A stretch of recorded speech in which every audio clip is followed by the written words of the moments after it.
It's your boy D Nussball back with another stream, just chatting. I was gonna do some Super Bowl shit today, but the Super Bowl was absolutely kind of garbage. So we can kind of go over a couple things because I guess we can start with the Super Bowl. We start with the Super Bowl. I mean, Jalen Hurts and those guys were kind of looking unstoppable. But let me make sure. Let me put my chat in here real quick. Hold on, y'all. Let me go and do my chat and whatnot. But yeah, y'all let me know how y'all felt about that Super Bowl, bro. Because I feel like that Super Bowl it was kind of worse than bad, but I can't put it on Patty. You had the DeAndre Hopkins drops, you had the Travis Kelsey drops, you had the stupid penalties on defense, like on third and longs, and it was bad, bro. It was bad.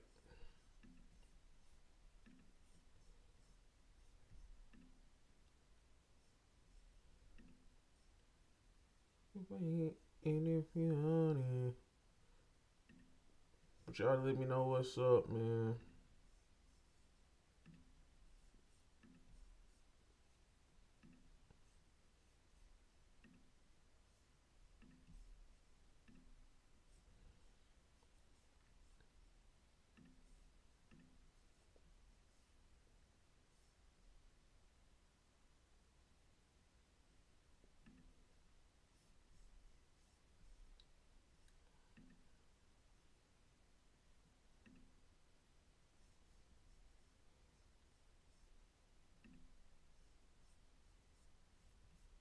Chris, you love what the you love the Super Bowl. So I'm finna get into some shit in a second. Let me put this.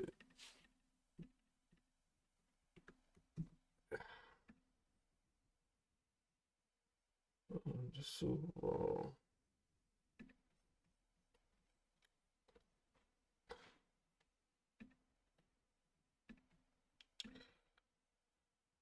Uh,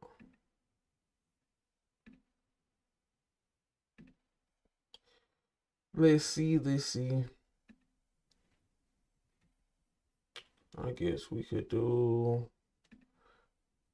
NFL. Let's just look. Oh,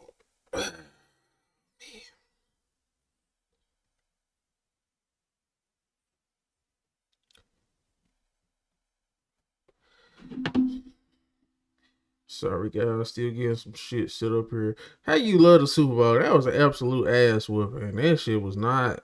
That shit was not fun. That shit was not cool, bro. I ain't gonna even lie to you.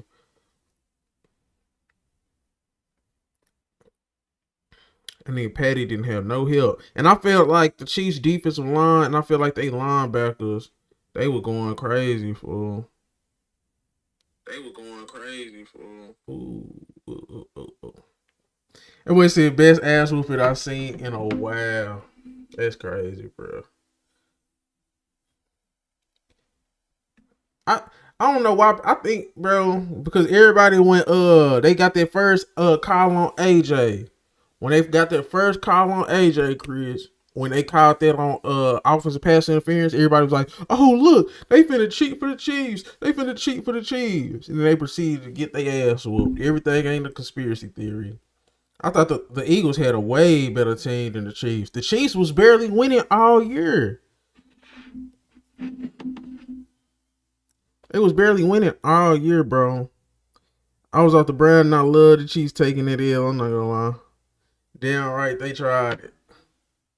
Man, they wasn't trying to cheat for them dudes, bro. They was not trying to cheat for them dudes, man.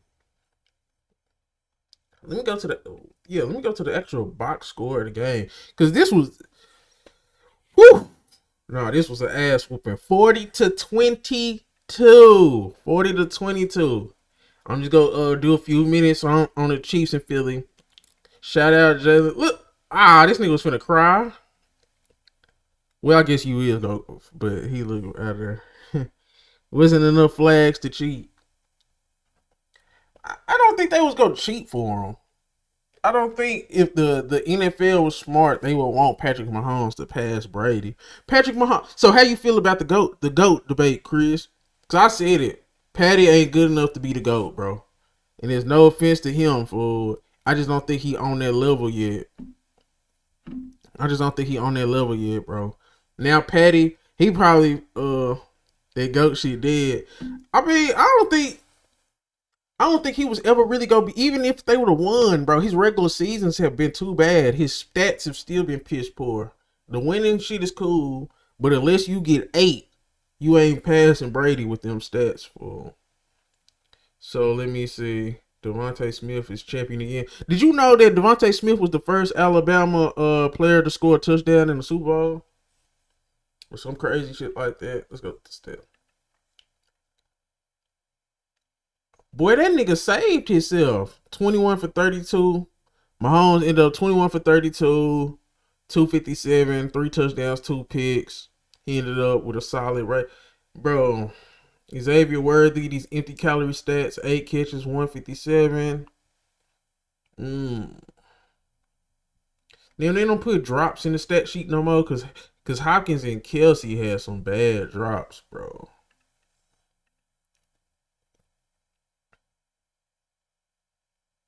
They would to me he wouldn't gonna be up there with Brady even if they would have won.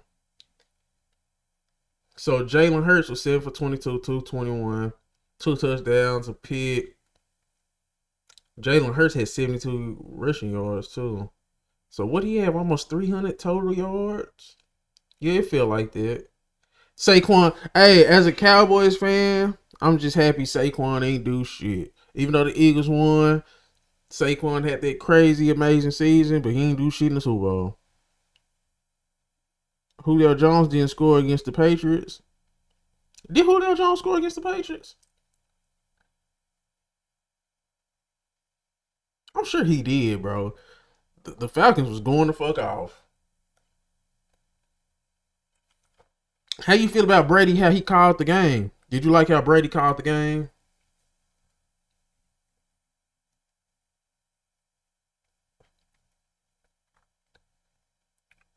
Uh, Devontae Smith had 4 catches, 69. AJ Brown had 3 catches, 43.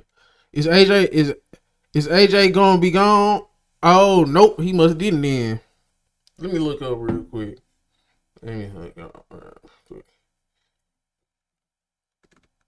Let me look it up real quick. Patriots versus Falcons Super Bowl. Let me see. Receiving. Yeah, it said he did have 9 catches for 99 yards and 1 touchdown. So what stat did what did Devontae Smith break?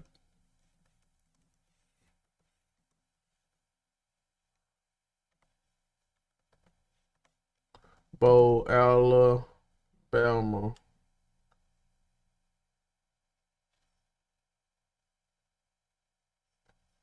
What? See, they keep saying he did some. Okay, it said Devontae Smith achieves rare football history.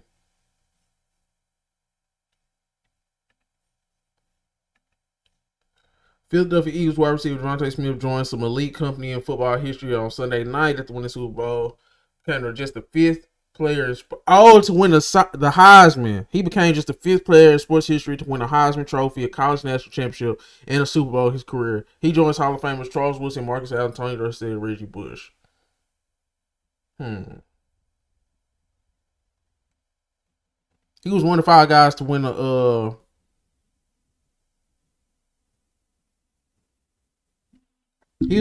I think they was talking about winning a national championship, a Super Bowl championship, and some more shit. I don't know what they was talking about. It was that though.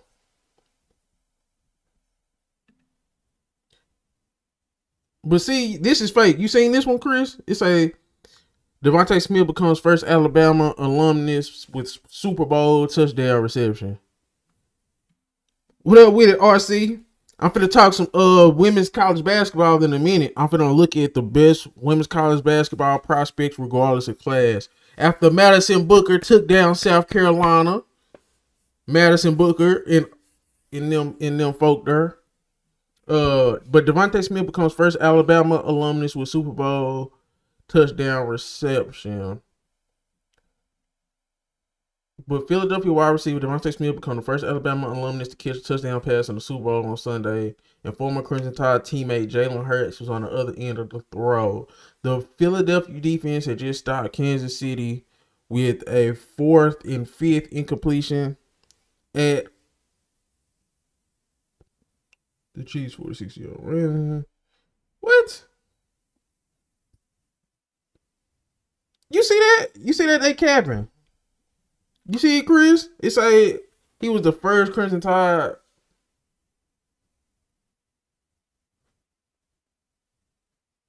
to catch a touchdown pass in the Super Bowl.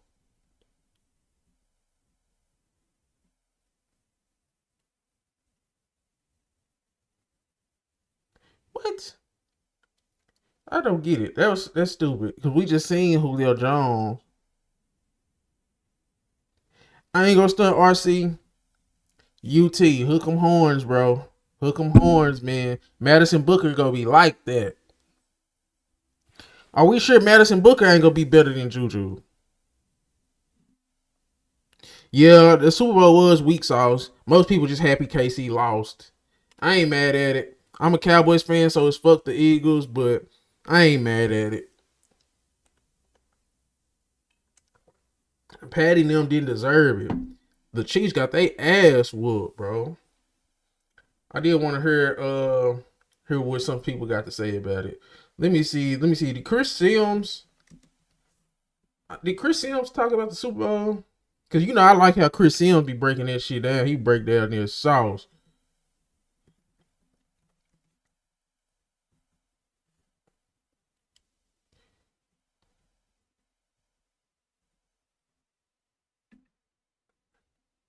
You mentioned Xavier Worthy. Let's give him some props before we move on. There's so many different things we could talk about. I get an idea in my head, and I want to mention it before it goes away and doesn't come back. 8 targets, 8 catches, 157 yards, and 2 touchdowns. And had you known, Christopher, that no former Texas Longhorn... I did not know that. There's a fine line between horns up and the Malocchio. I'm just telling you.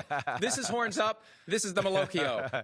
And you better watch out. You better watch out. Certain people know. Yeah. Certain people know you do not want my Malocchio, baby. It's more potent than I realize. Chiefs ain't start scoring into garbage time. Have like a glove to keep it under control. But anyway, Texas had never produced a player who scored a touchdown in the Super Bowl before last night, and Alabama apparently hadn't either with Devontae Smith. How in the world? That's crazy. 2 of the premier programs in 58 prior Super Bowls, no Texas player, no Alabama player scores a touchdown in any of those games. Yeah, I never would have thought that. I mean, 2 of the most storied franchises in the history this of shit college seemed football, like cap, especially though. Alabama. Just with all the ballers they've had come out of school there in the Nick Saban era, you just would have figured somebody there had scored a touchdown. Texas, you just thought by sheer numbers and the fact that we've been so relevant in college Chris, we football just and the NFL for so Julio long. Jones It's truly amazing. It is amazing. It was great to see Xavier Worthy show up. Hopefully that continues for the Chiefs for next year. But as we saw with that Chiefs offense, adjustments need to be made. That's not fair what they did to Mahomes last night. Tom Brady never had to play with an offensive unit that was like that right there. No actually great quarterback really ever had to play with a unit like we saw last night get totally outclassed. Now, Mahomes didn't play his best. Kelsey didn't play his best. I thought the rest Julio did get a touchdown in the Super Bowl. We just looked it up. But all in all, it didn't matter. Mahomes and company were going to have to be special. And we got to an early part of the game, Mike, and I was like, oh, my gosh, they can't run. Stop running it. Just throw the ball every play. I don't know how we are going to ever pass the Eagles and Commanders as Cowboys fans. You see early on there, you're just like, oh, man, they're in deep crap today. They got no chance here. We might not, OSC. I'm looking at the game book, the official play-by-play, because it's all a friggin' blur when you're sitting there for 4 hours, and it's hard to remember what happened when. But it was early in the game. Yeah. I don't know where Patrick Mahomes threw it instead, but Xavier Worthy. Down the middle. Bro, I ain't going to lie. DeAndre Hopkins sold. Travis Kelce sold. Bro, them niggas was selling, bro. DeAndre Hopkins dropped, bro. I don't know. It was a fumble before halftime. Like if they would have scored before halftime, like in the Eagles didn't score when it was 17-0. If they wouldn't have fumbled, it just was it was just bad. That was like one of the worst offensive performances I've ever seen in the Super Bowl, especially that first half. I don't know. Middle. With those, no, left sideline. Okay. He was down the left sideline. I He don't- had a step, single. Oh, nah, coverage, Cowboys gonna be and ass. Mahomes stopped and RC looked Cowboys gonna suck, bro. and had a chance to get rid of it and didn't pull the trigger. I think I remember the play. The fastest guy in the NFL. Right. The fastest guy in the NFL. Single coverage, had a step. I mean, yeah. And why don't you throw it 70 yards down the field? Worst thing that happens is it gets picked off and it's like a punt. I mean, unless, of course, Worthy would fall down and then the guy runs it back for a touchdown or something like that. But you know what? They return punts for touchdowns sometimes, too. That was stunning that Mahomes didn't pull the trigger. You get a guy as fast as Worthy, single coverage, in a game of that magnitude with history on the line. I mean, that's one of those moments where that brass Damn, they was trying to the three-peat if they got I embarrassed. was very surprised. We were talking about it in the press box. MBS and Shereen and I were like, what the hell? He didn't throw it. And I don't know that it came through on the broadcast because you don't get, the cameras on the action. Right. And you can't see a guy running down the field in single coverage as fast as Xavier Worthy. I was stunned he didn't throw the ball, Chris. Stunned. And when you think back where usually in a close game, there's 4 or 5 moments that make a difference. In a game that turns into a rout, there's like 2 or 3 moments early where you had a chance. Yeah, that's right. To maybe get a counter punch. Just weather the storm. Shout out the Chiefs defensive line and shout out their linebackers. Shout out Wharton. Shout out Nick Bolton. Them dudes came to play. Tranquil. They came to play, bro. Them dudes on the Chiefs defense came to play, especially they linebackers and they defensive line.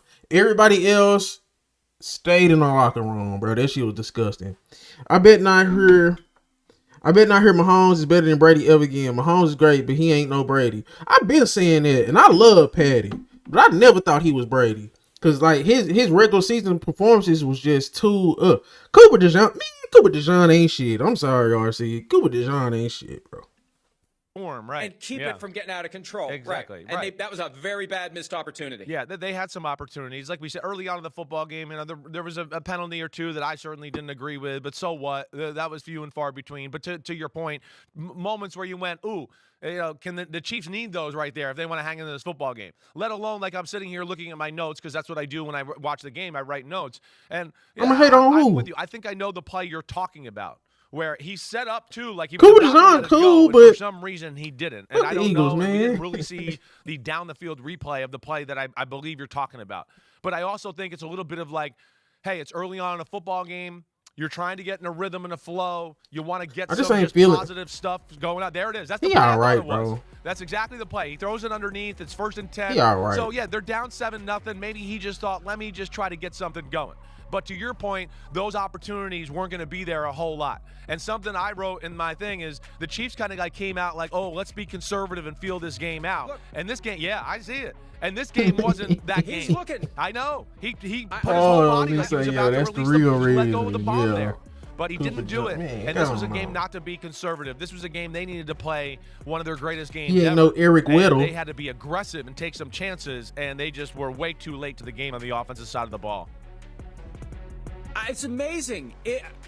We've seen that from him so many times, and when he started to cock it, bro, the O-line, the receiving core, tight ends, all that. So you say Worthy was a good step or two behind the guy going down the left sideline there? I wouldn't say it was 2, and when the film comes out, I want you to take a close look at it. But I will. Chris, Eric was a safety. Man, Cooper DeJean really ain't really lining up as a real deal corner like that. Chris, stop it. He's going to go get it. He's going to get a better chance to get it than the guy who's trying to keep up with him. If whoever was covering him was keeping up with him, then bravo. You're running faster than the Lord made you because you shouldn't be stride for stride with Xavier Worthy.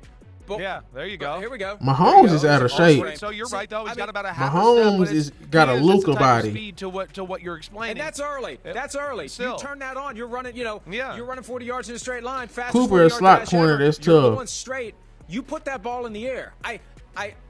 I'm perplexed because we've come to expect that when there's a chance to, Say, to go bro. for the jugular. Even Y'all though sound like it's some early, Cooper DeJean fans man, in that here, would bro. think about that. It would have changed everything. Relax. They get a lightning Cooper strike like that at DeJean. 7-7. That changes the whole He vibe wouldn't going do that to forward. CD. It still might have been Nigga. a suffocation by the Eagles, but Bills that's would the have one played moment. better in the Super The Bowl. one moment, and Bills I got to hope get at to the some Super point Bowl. I ain't trying to hear somebody that. asks RC, Mahomes, I why feel didn't throw you. it I was to thinking that too. Xavier Worthy on that. I swear I was thinking that RC, the Bills would have played the Eagles a little bit better. But nah, hell nah. You got to beat the Chiefs. Josh Allen, you got to beat the Chiefs, dog. I felt like the Chiefs was getting away by the herd they chin all year. But I don't want to hear that. Yeah, I got to beat them, man. On that 1st and 10 play. Yeah, I mean, there's not a lot of opportunities, and when you have a guy like that fast, it's the rule. This you've heard me. this nigga trying to blame Mahomes, man. I don't know. I ain't rocking with that. That shit was not Mahomes' fault. Said if he's even, he's leaving. Usually, yes. That's why wide receivers are who they are. When they see the ball, they can accelerate to a different degree than maybe DBs can. Lamar And is ass. You're not going to have a whole lot of those opportunities during the football game. But I can understand what he's thinking there. 1st and 10, we're down 7-0. We've done nothing so far. Let's see if I can just make sure I get us, a first. Y'all lucky the Bengals suck outside of 4 and people. Me and Xavier Worthy have not been necessarily on the same page with deep balls all year and been like a sure thing. So I think he probably just took the conservative way out there. And then, Mike, as the game goes on, there was a few plays. Okay, that's enough of this. But I'm just going to let y'all know this, bro. I'm going to say it. I'm going to say it right here, right now. Joe Burrow is the best pound-for-pound player in the NFL. Not pound for pound, but he the best quarterback in the NFL, bro. Watch. I got Joe Burrow over all these niggas. Joe Burrow, if he ever get him a competent defense, a competent coaching staff, as long as he got them wide receivers, I got Joe Burrow over all these niggas, bro. Okay. Super Bowl's ass to me. Super Bowl's ass. ESPN basketball. We good. Transition into high school basketball real quick. Super Bowl's ass. I knew it was over when it was 17-0, and I said the game was done at 24-0. Nah, facts. They really had a chance though. If it wasn't for that fumble, and if DeAndre Hopkins and Travis Kelce can fucking catch.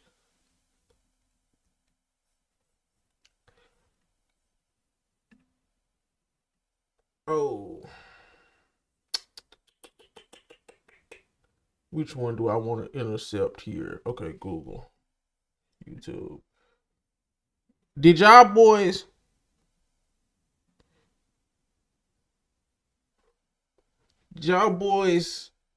I'm on OBS, bro. I'm on OBS. That nigga say I'm capping. That nigga say I'm capping. Nigga say, oh... What the hell? AJ.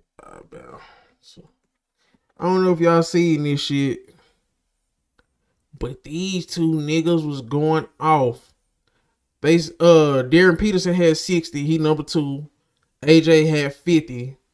So if you look at this, let me go to it. But AJ the bouncer, 6'9", 200 pounds. He committed to BYU. He no one player at 25. Darren Peterson, 6'6", 185. He going to Kansas. He's number 2 in 25. Them niggas went up against each other. Darren Peterson had 60. AJ had 50. I ain't gonna stand. I watched the whole game, but I ain't watched the highlight.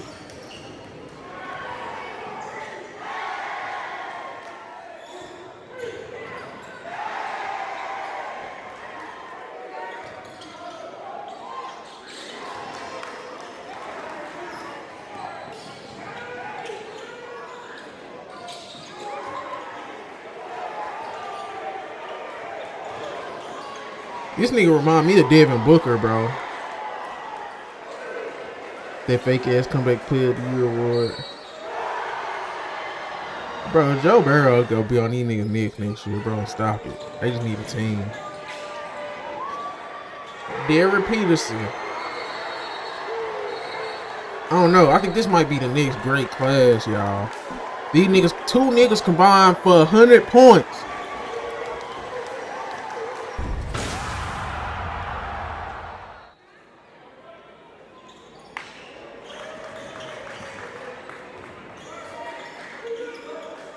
He need to combine for 100 points, man.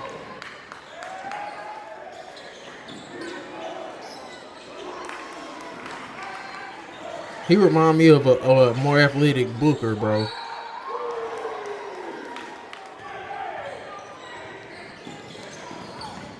Bro, come back player of the year wasn't even fake, Chris. Bro, stop.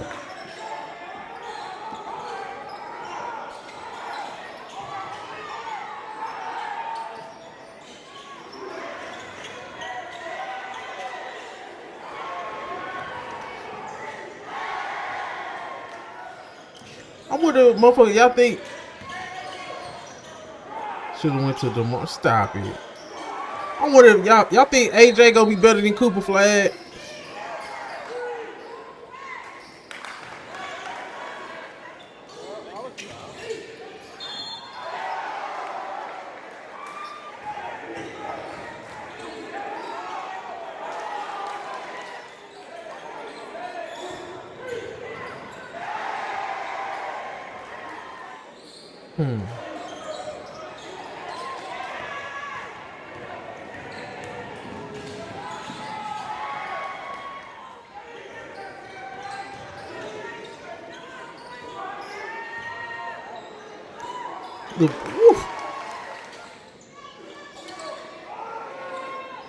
AJ better than Cooper offensively.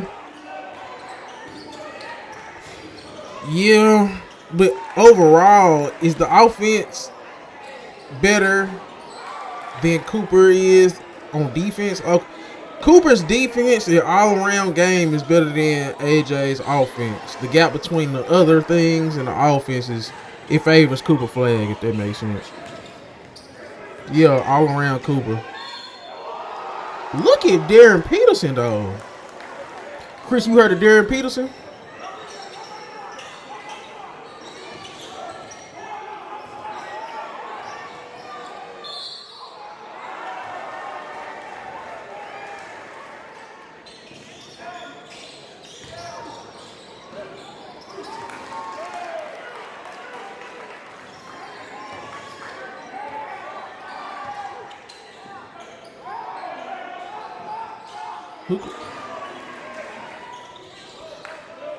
AJ can play make too.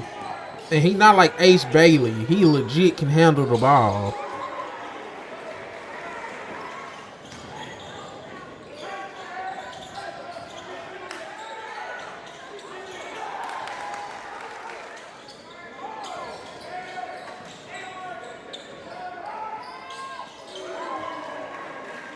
Darren Peterson, he number 2.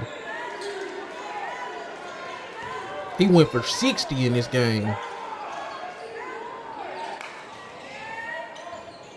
That's him, number 22 on prolific prep on the black team. That's Darren Peterson.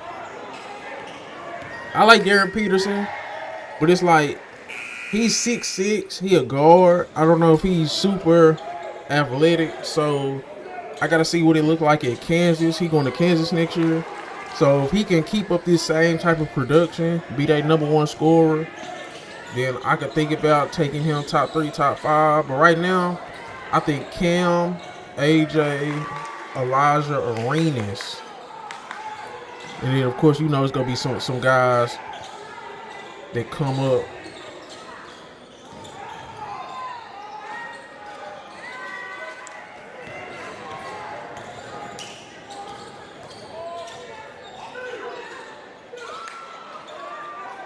This was more like a showcase game. That first pull-up of the game was Booker like, yeah, Darren Peterson, he's a bucket, but he's like a crafty bucket. He not just doing the same thing over and over. He legit got counters, and he do everything. You got Cam over AJ? Me personally, bro, I'm taking Cam Boozer, fam. Me personally, I'm taking Cam Boozer. He a power forward that can do everything. He like a Kevin Love. He's a more athletic Kevin Love. They can play some defense. So yeah, I got Cam over AJ. I ain't gonna be fake. Cam, AJ, Peterson, and then I got Elijah Arenas right now. Woo! I ain't gonna stunt. That dunk was nasty.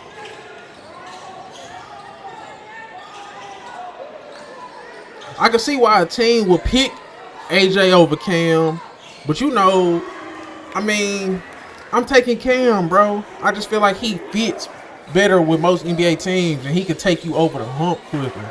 AJ gonna put butts in seats, but he gonna put wins in the win column.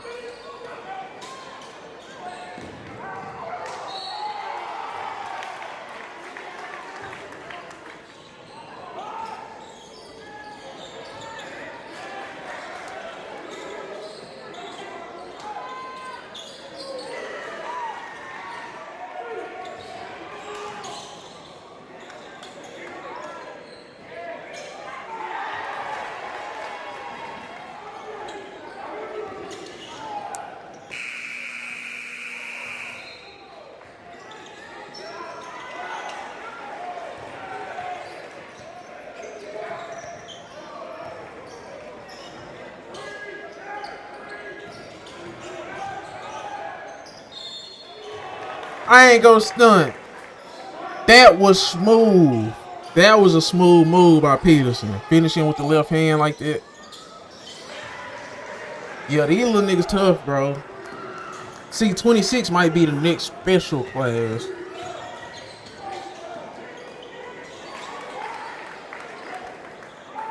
'26 might be the next special class, bro. What's AJ ceiling, Chris? To you?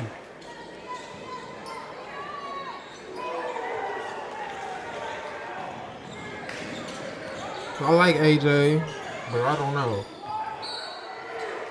His defense ain't shit. This class of 26. This the 26 class. This the class after Cooper Flag.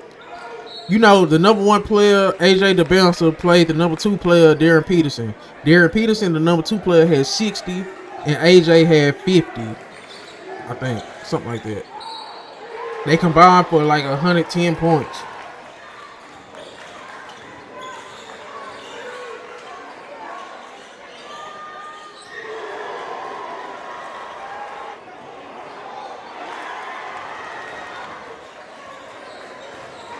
AJ going to BYU, the number 1 player for number 3 in the white. He going to BYU, and number 22 in black. He going to Kansas. Darren Peterson.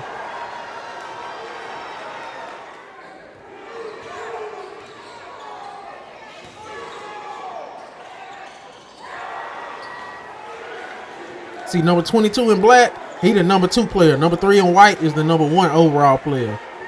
Number 22 had 60 points this game. Number 3 had 50 points.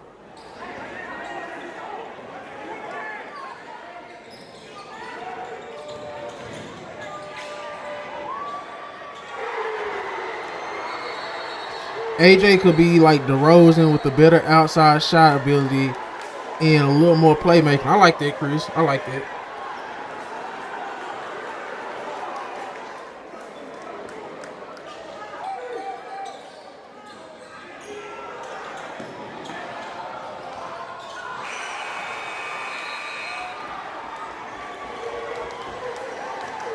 Oh, so he hit the game winner. So number 2 beat number 1 with the game winner. Okay. I like it. But here go the ESPN rankings, y'all. Going to BYU is crazy. It's crazy work. Boy better change his mind and go to Duke or UConn. No, I think he doing that because he go to Utah Prep High School, so he already in Utah. So he's going to BYU. Darren Peterson is going to Kansas. Cameron Boozer is going to Duke. But now look at Cam Boozer though.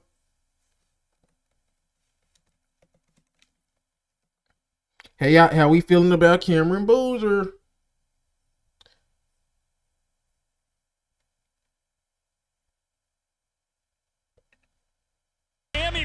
is the center of the high school basketball world tonight. Cameron Boozer, bro. Number 1 Columbus led by the Boozer twins against number 3 Montverde in front of the hottest ticket in town. I think Cameron Boozer the best player in high school, bro. Columbus In high school basketball, I think Cameron Boozer is that good. In the nation. Strong and Caden, the 5-star point guard, clears the rebound. I think it's going to explode in here when Columbus scores. It's like an NCAA tournament atmosphere. That's the big man. That's the big man. The spacing against Montverde's defense. And all they do is win. That's only point guard. That young man can drill it from deep. So can that guy. Hudson Greer buries a 3, the 4-star small forward. Hudson Greer has a beautiful stroke. He's going to Creighton next season to play for Coach McDermott. Just look how he played at 6'9", 6'10", with that size, to be that skilled, bro. The way they play with IQ and skill. All the way to the rack, that's C.J. Ingram who finger rolls it in. C.J. Ingram grew up about 20 minutes from Gainesville, and he can't wait to be a Gator. Backdoor cut, great feed from I ain't gonna lie. into Richardson. Jason Richardson's son, Jackson Richardson, that boy gonna be a beast too. He gonna be a superstar role player. Look this. Oh!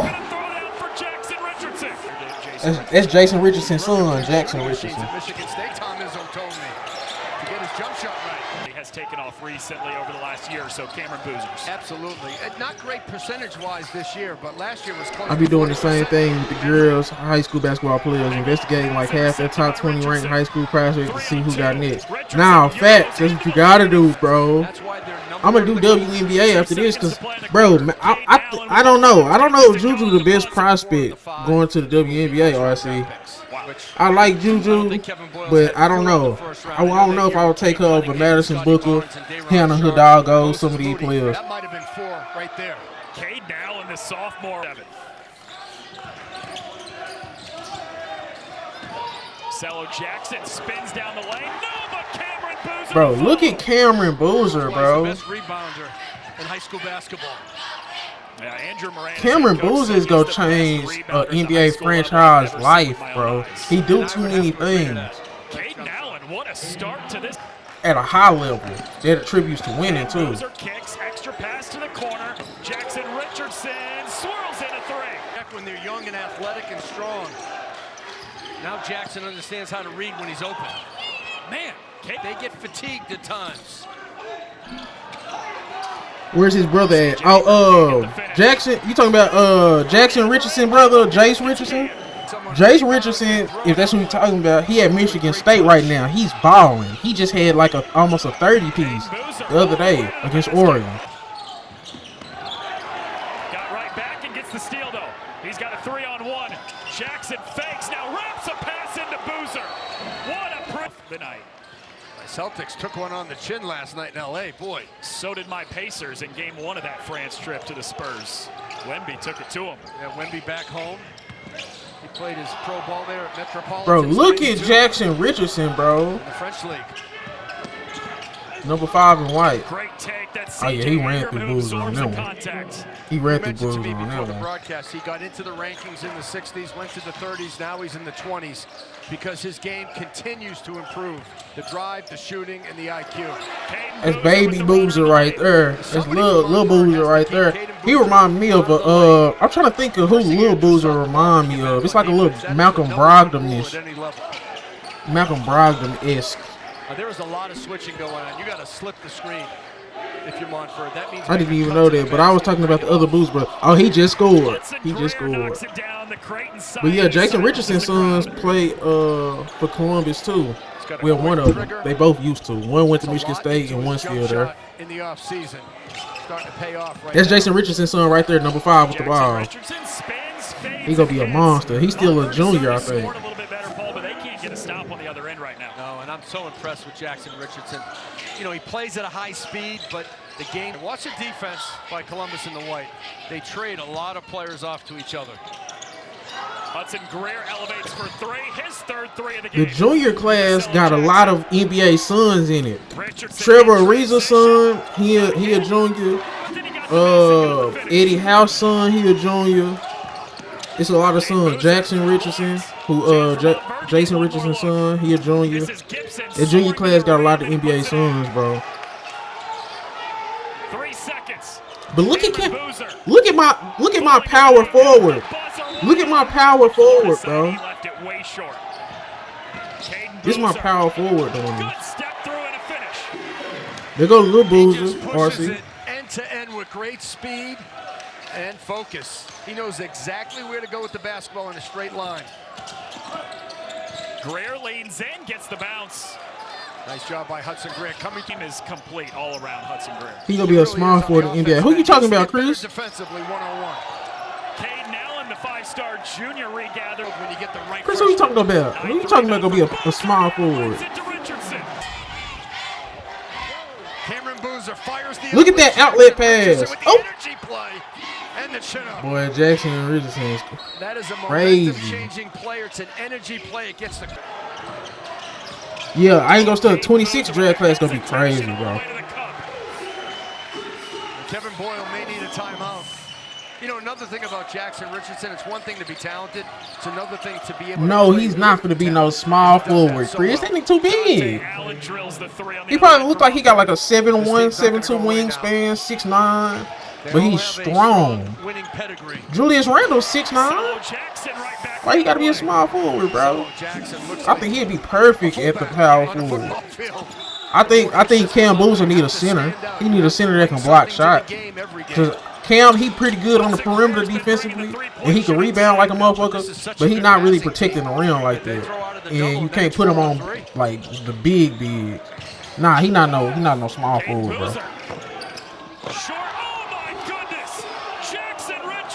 Look at Jackson Richardson. Look at Jason Richardson's son, bro. He a junior. Comes down the lane and punches it home. He a junior, bro. A vicious offensive rebound putback. Caden gets into the lane.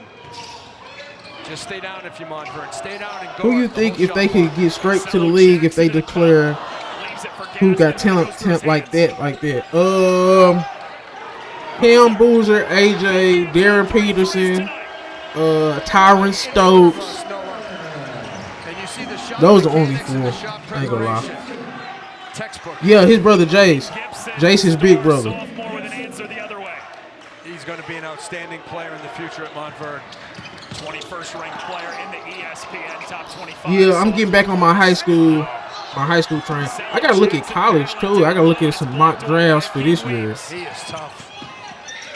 But this 26 class actually got me excited. Caden Boozer corrals the rebound, the 5-star point guard. 25 is cool. 25 is cool. Don't get me wrong. But 26 got me excited. And then Columbus just strikes. Like, I would tank my team for a Cam Boozer or AJ or a Darren Peterson. Maybe even Elijah Arenas. I gotta look more into Elijah. We gotta look at some Elijah after this. But you can see throughout the game how the Boozer boys are impacting the game. Uh-oh, this is where Columbus is elite. Boozer. Off the window. Elite footwork by Caden. And we say I only know the Boozers from the future mock. That's Caleb Gaskins, the Sisley on the second chance opportunity. Okay, I'll do a list. Hey, y'all quit playing. I mean, from the word go tonight. Look at Jay. Look at Jay's little brother. Look at Jackson Richardson, bro. Jackson Richardson is a monster. Mid-range shots, threes, and points in the paint. 5-star recruit, 16th ranked player in the junior class. Gaskins, the Euro in the reverse. That's been happening. Look what they doing to Montverde, y'all. Y'all even gotta know who Montverde got this year. Y'all just know they Montverde. They beating the hell out of these boys.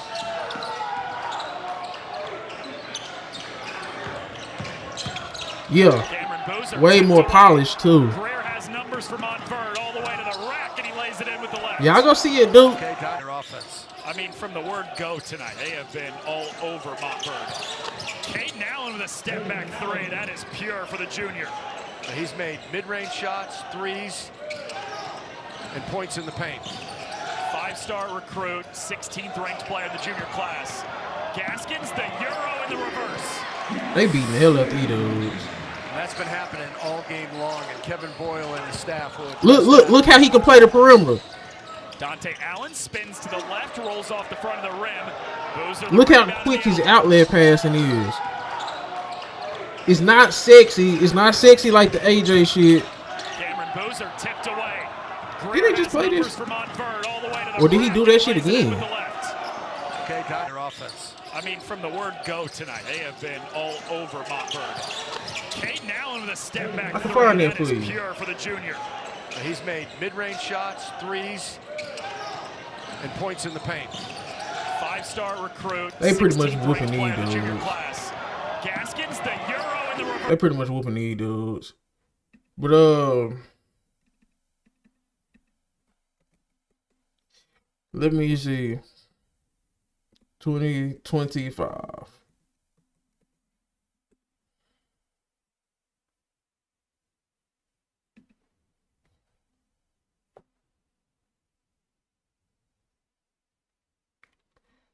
Well, look at the rosters.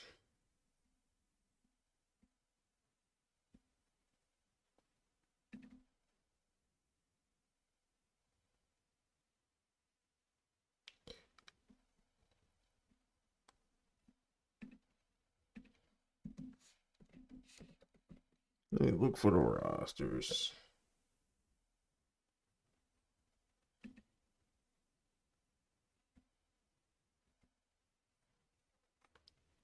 Okay, so this for the boys. You got AJ DeBouncer, Darren Peterson, Nate Ament, Darius Acuff, Chris Sinek, Caleb Wilson, Michael Brown, Cole Pete, Malik Thomas, Braden Burries, Elijah Arenas. That's Gilbert Arenas' son. Isaiah Harwell, Brother Mullins, Yesufu, Caden Boozer. But see, this is the most important thing, y'all. When I'm looking at this stuff right here, I'm looking at their sizes. Like Sean Ababe, or whatever that is, he going to Cincinnati. 6'7" small forward. I'm looking at stuff like that. Darius Acuff, 6'5" guard. 6'10" power forward.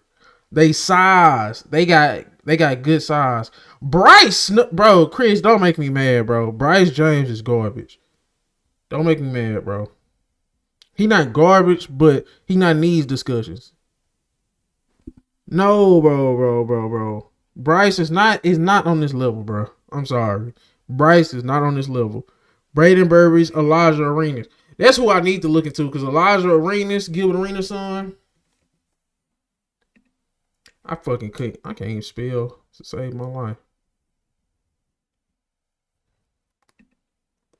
I just got to see if he liked that, bro.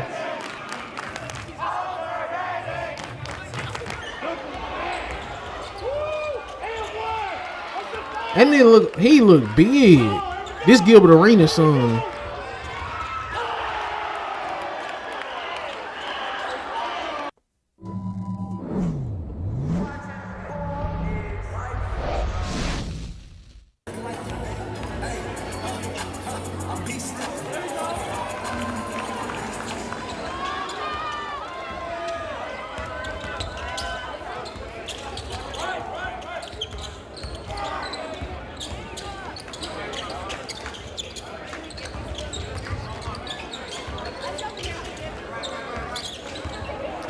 I ain't gonna stunt. These kids look small. It look like he playing some little kids, man.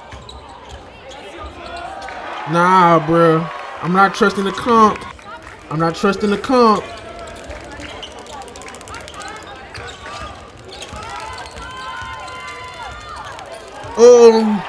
Yeah, high school easy to beast on, but it's certain stuff that I look for though. Like I look for ball handling, certain type of shot making ability. Like if a nigga just run into the rim because he's 6'6", I'm gonna look at it different than if he's taking hezzy tweens, pulling up from the mid range, floaters. Like I'm still looking for skill in high school.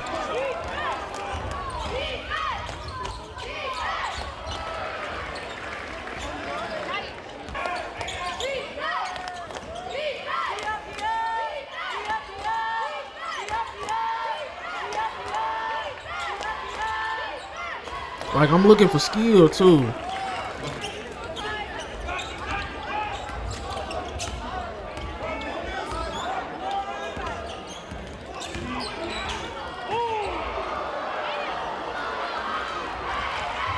Like, he looked alright.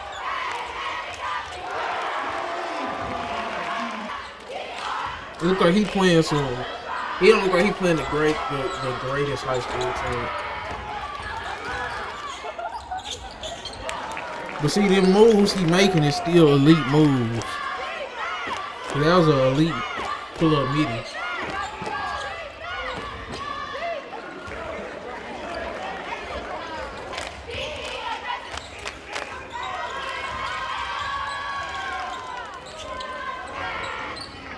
Oh yeah.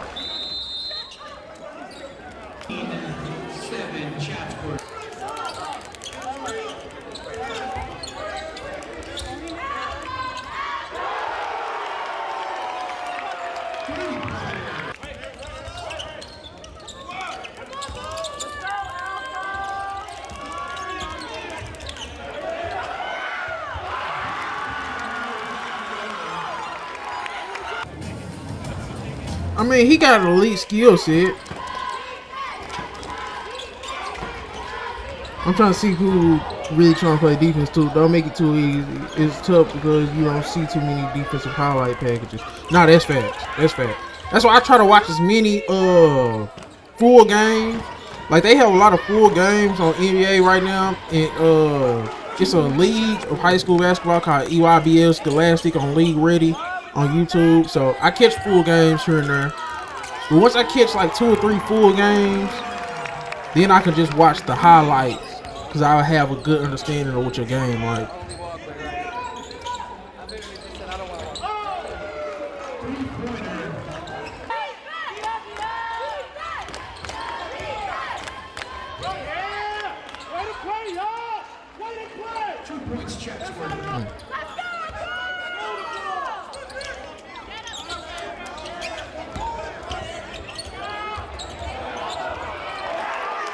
See, I don't think Elijah Arenas is playing the greatest talent in high school, so I don't know.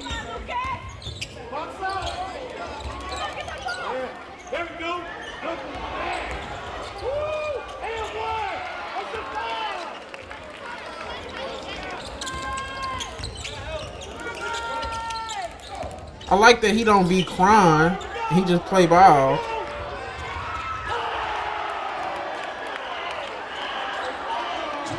I like that he just play ball.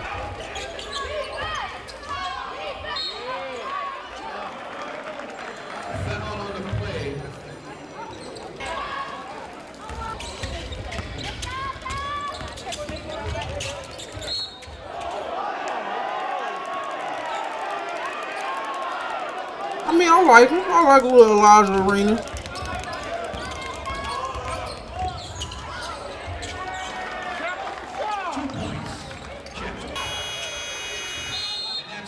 Oh, Lauren Betts' sister. What's her name? Sienna Betts. I have to look at her.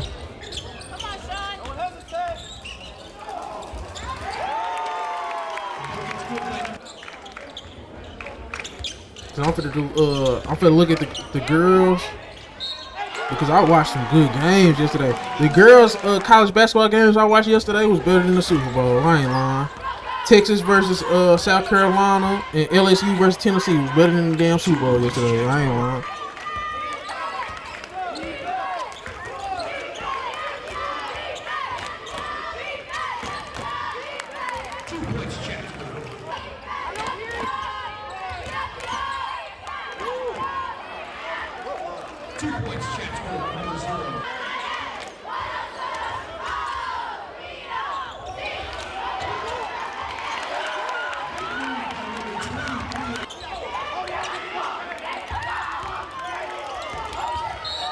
Oh, damn.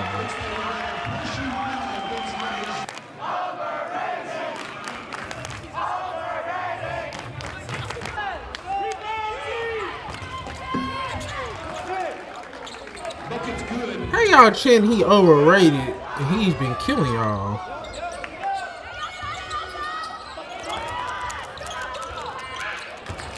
Nah, that's crazy. That's crazy skill right there.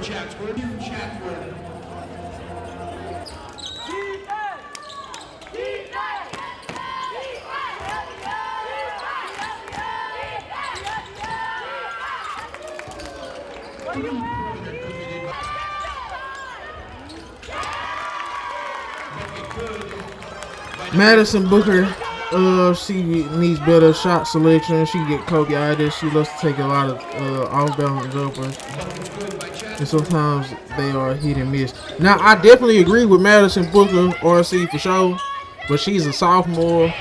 But I feel like she has more feel than Juju. The only thing is, I think Juju defensively is way better than Madison Booker. But I think Madison Booker a better playmaker. And I like that she keep her composure. She do need to, I don't know, but I like her taking tough shots. As a sophomore, she got 2 more years to develop their shot selection and her tough shot making, bro. I think she's a better natural shooter than Juju. Like, the jumper just looks more pure.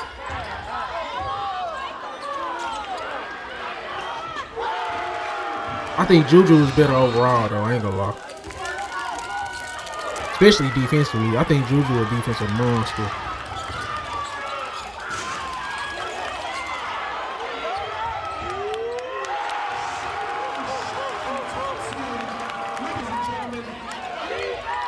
These teams look like lower level high schools. That was a good move.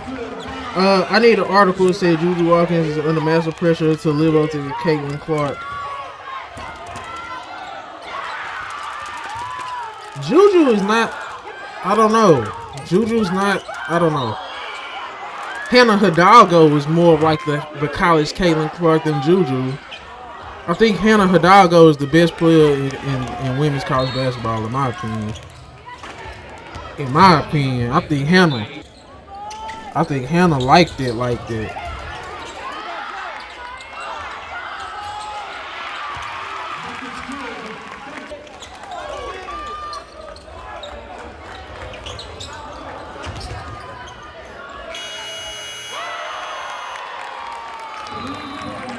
I think Hannah better than Juju. Okay, that's cool. That was cool. So yeah, those were the ones I AJ, Peterson, Boozer, Elijah Arenas. Those are guys I'm for sure gonna be something. Okay. Let me go. 2025. Let me look at a mock draft for this year real quick.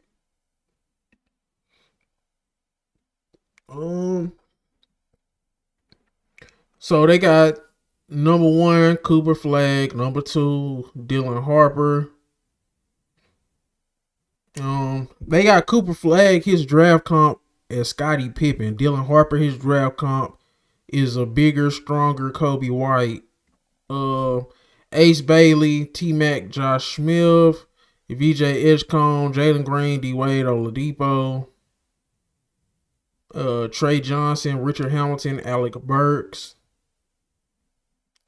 Casper Yankotronis, Igor Dibbin, Twitchy, Josh Giddey, Liam McDilly, bigger Corey Kispert. Yeah.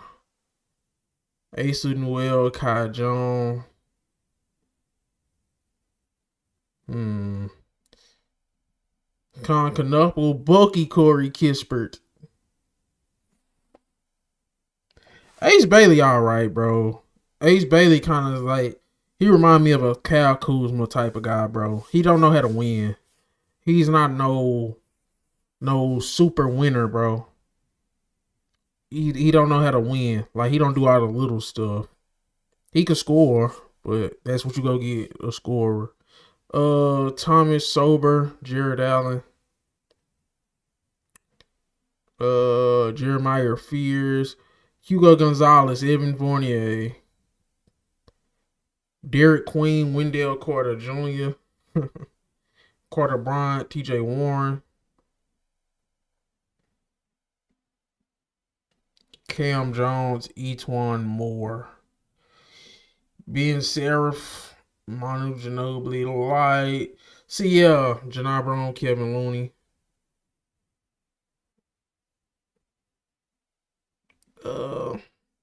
Yeah, this draft class is terrible. I ain't gonna say terrible, but you know.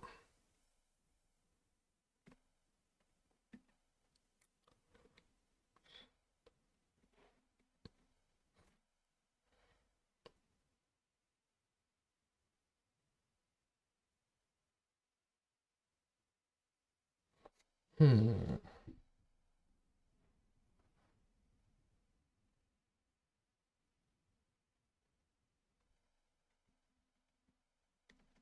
So they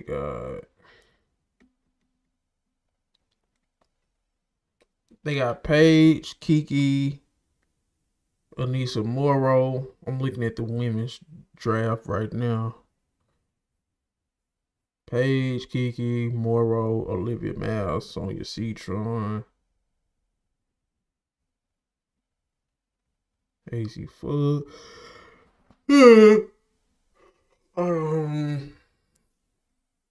I'm trying to think.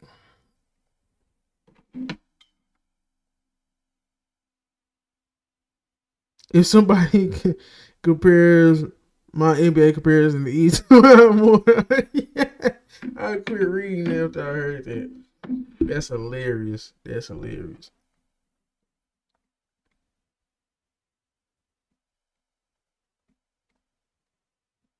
Mm.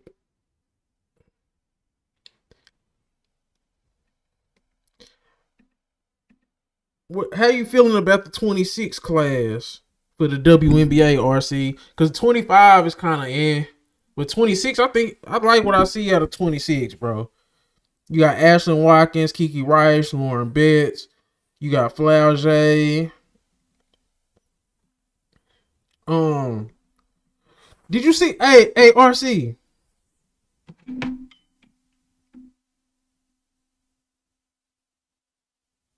I heard that about Pow Pow, but I take a chance on her in the shooting.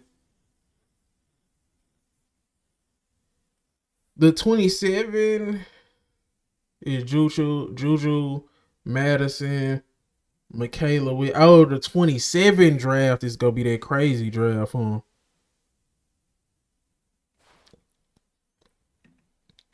I like 26 too, though. I like, I don't know. Cause how you feel about Talijah Cooper from Tennessee? Let me see. Because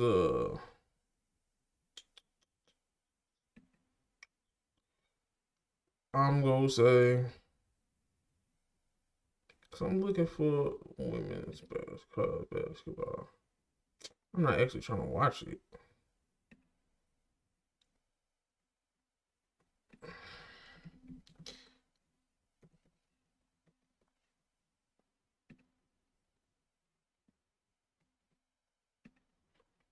Cause I like this. I like Talijah Cooper. So she pretty much gonna be in that 27 class too, huh?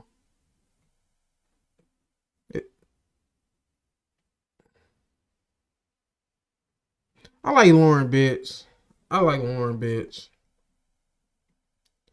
But this is who I think. Hey, RC, if you want to know a good big prospect that I think going under the radar, that would be great. Next to I can't even think of her name. Caitlin Clark, Z Spearman. Have you seen Z Spearman from Tennessee?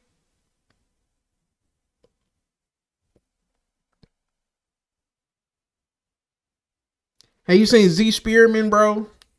I like Z Spearman as a WNBA prospect. She can run the floor. She can occasionally hit the three. I like Z Spearman, bro. If next year she go trending in the right direction in terms of just it polishing her jumper even more. If she gets more playing time, I think Z Spearman is good. You seen Z Spearman, RC?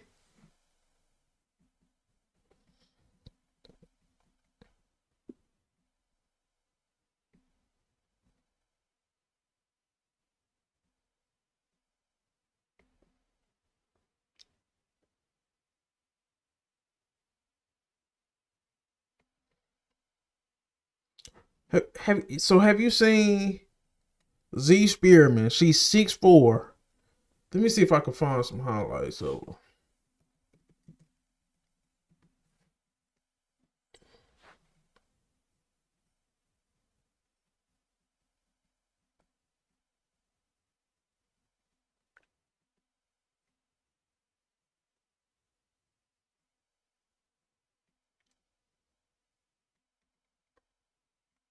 I hope they don't do no whining about this shit.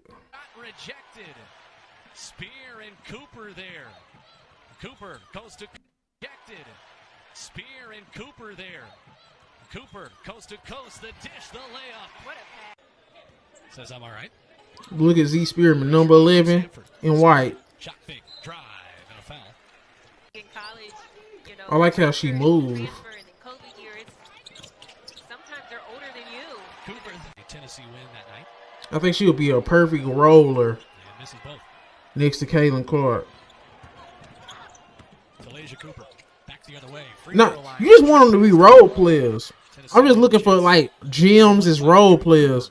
Pops from the free throw line. Can't get it to go. Offensive pass. Can't get it to go. Rebounded by Strickland. Look how she run the floor. You see how she running the floor, RC? Just imagine that next to Caitlin Clark. Look how Z Spearman can just run the floor. She's the modern big. Long range.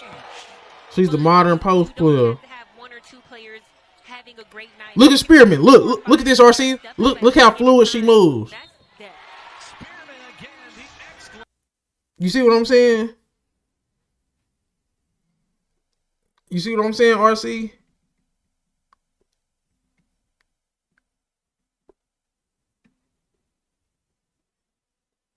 I don't know.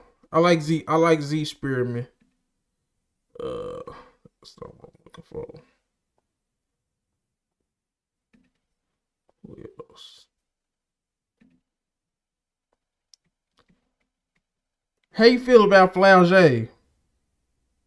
No, I'm not saying she's no star. I'm talking about could she be a good role player in the WNBA? Nah, I ain't saying none of them gonna be no star. Rakia was, yeah, I feel you on that. I feel you on that for sure. I don't think she gonna be no star.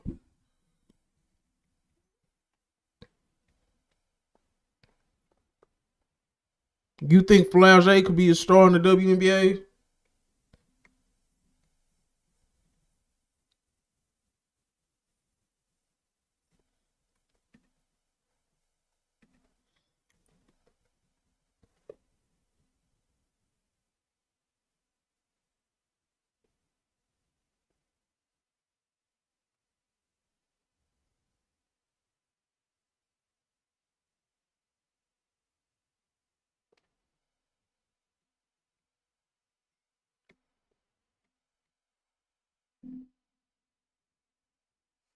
I like Flau'jae in that 26 class. I think Flau'jae might end up going number one. I think Flau'jae could end up going number one. Ashlyn Watkins, didn't she get hurt?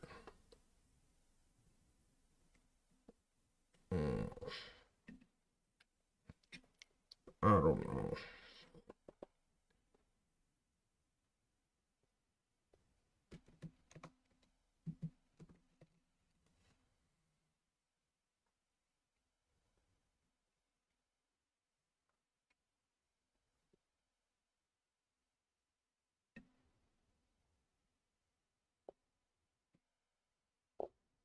Hmm.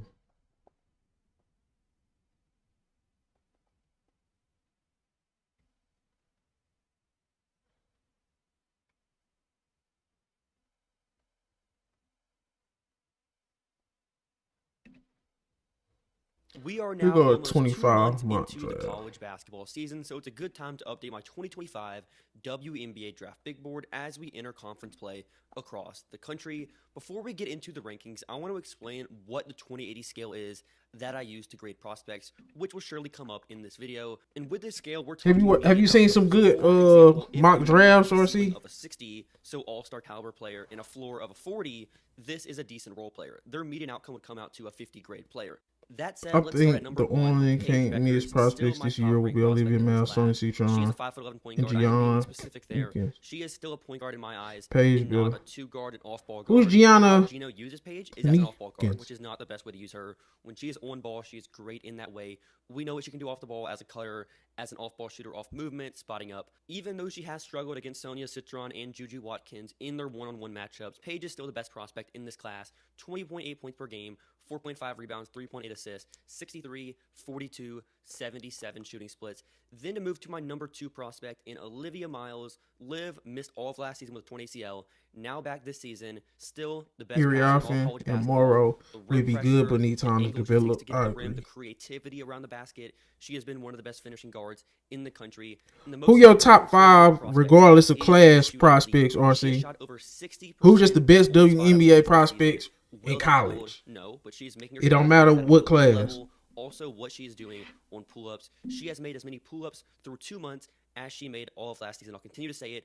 Olivia Miles, if she shoots, has a chance to be the best prospect in this class, to come from this class. I'm gonna look. Not I'm saying gonna it'll look happen, into a. But if she shoots, the counters that unlocks is so significant. Like, if you can test her hard, you're opening up more windows for her to pass because she's drawing doubles, and that's just so scary. The interesting part for me is I did not envision us being at late December, moving into January, in the number 2 prospect. It's like a tier separator. Olivia Miles has a tier separation between her in 3, 4, 5, and 6. Is Olivia Miles really If like she that? declares, she is no doubt the number 2 prospect for me. Like, she's averaging 17 points per game, 6 rebounds, 6 assists, making over 2 threes per game. There's only been 3 players since 2009 at the high major level to average 6 rebounds, 6 assists, and make 2 threes per game. That being Sabrina Ionescu, also Caitlin Clark, and Olivia Miles currently. If she does all of those things, we're talking about Let me all subscribe to WNBA Hunter caliber Pruitt. impact He do player. have some good Also, not a bad videos. defender as well. She's so smart in the right spots. Olivia Miles is I'm gonna look the at left one every Gianna, single bro. night. At number 3 now is Kiki Iriafen, 6'3" forward with a 6'8" wingspan out of USC. Iriafen falls from 2 to 3 on my board. Bitch, as of Hannah, December. Juju, With for Iriafen, Wiley, she and has all the Brick tools Prince. to become a How you feel about double Flau'jae? athleticism. Flau'jae ain't up there for you? Tools with the length. She is already a pro-ready player physically. Paired with her driving talent, scoring in the mid-post, getting downhill. It's tough to contain Kiki when she is getting downhill and drives. The tools are there. There are some concerns, though, and it's possible she is not my number 3 prospect at the end of the season. She is at 4. Yeah, My main I rock with concern is Flau'jae. defensively first She and just got foremost, that and also vibe. offensively whenever you combine her not being a floor spacer, and if the mid-range game is not consistent, she's kind of a tweener where she's not a 5 defensively and also not quite a good enough post player to be a 5 offensively. It's a little bit weird there, but like with her defense, she only averages 0.4 blocks per game. This was a question for me at Stanford as well. She's never been someone to grab a lot of blocks. She's played with Cam Brink. Damn, Rhea Kiki Marshall. falling. She is not asked to play the 5 for extended stretches. And when she has been at the 5, I haven't really been that impressed with what she does.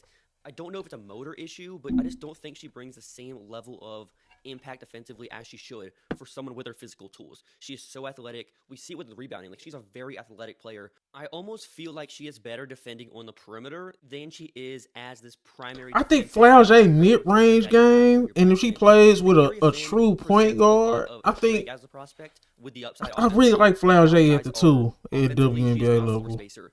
Then defensively, she is not a 5 that can anchor your team. So she is strictly a 4 at that point. And preferably in the modern age, you don't want a non-shooting 4 and a non-shooting 5. It is possible there are some teams currently like Chicago, Washington, with Shakira Austin and Aaliyah Edwards. There are some teams doing this, but I think what we're going to see from the teams that win in the playoffs, win championships, we're moving away from that type of strategy. And having Iriafen at the 4 means you need a floor spacing 5 to maximize Iriafen to the best of her abilities. Because playing for this USC team, there's so many times where they are operating in such tight spaces on drives. Because Rhea Marshall is not a floor spacer. TVO is not the most prolific shooter as well. So operating in tight spaces. Flau'jae game remind me USC of D-Wade is a what little will bit happen with if you have how a non-shooting shifty 5 she is. next to That's why I Iriafen. like it. So I last think season, her playing with in the Iriafen, open Iriafen court has so much more space on of the drive. WNBA, Having I Iriafen like spacing at it. the I 5 like doesn't make Flau'jae in the away she can get WNBA, downhill. bro. Not saying she's a She don't have a lot of but I think spacing Iriafen in has a lot of LSU. intrigue, but Never also has some had. questions, of course. At number 4 now is Dominique Malonga, 6'6" center out of Asvel in France with a 7'2" wingspan. One of the longest wingspans we've seen from a WNBA prospect, pretty much ever. High ceiling, low floor prospect with her movement skills athletically, can run up and down the court in transition. This the girl we looked at the other day.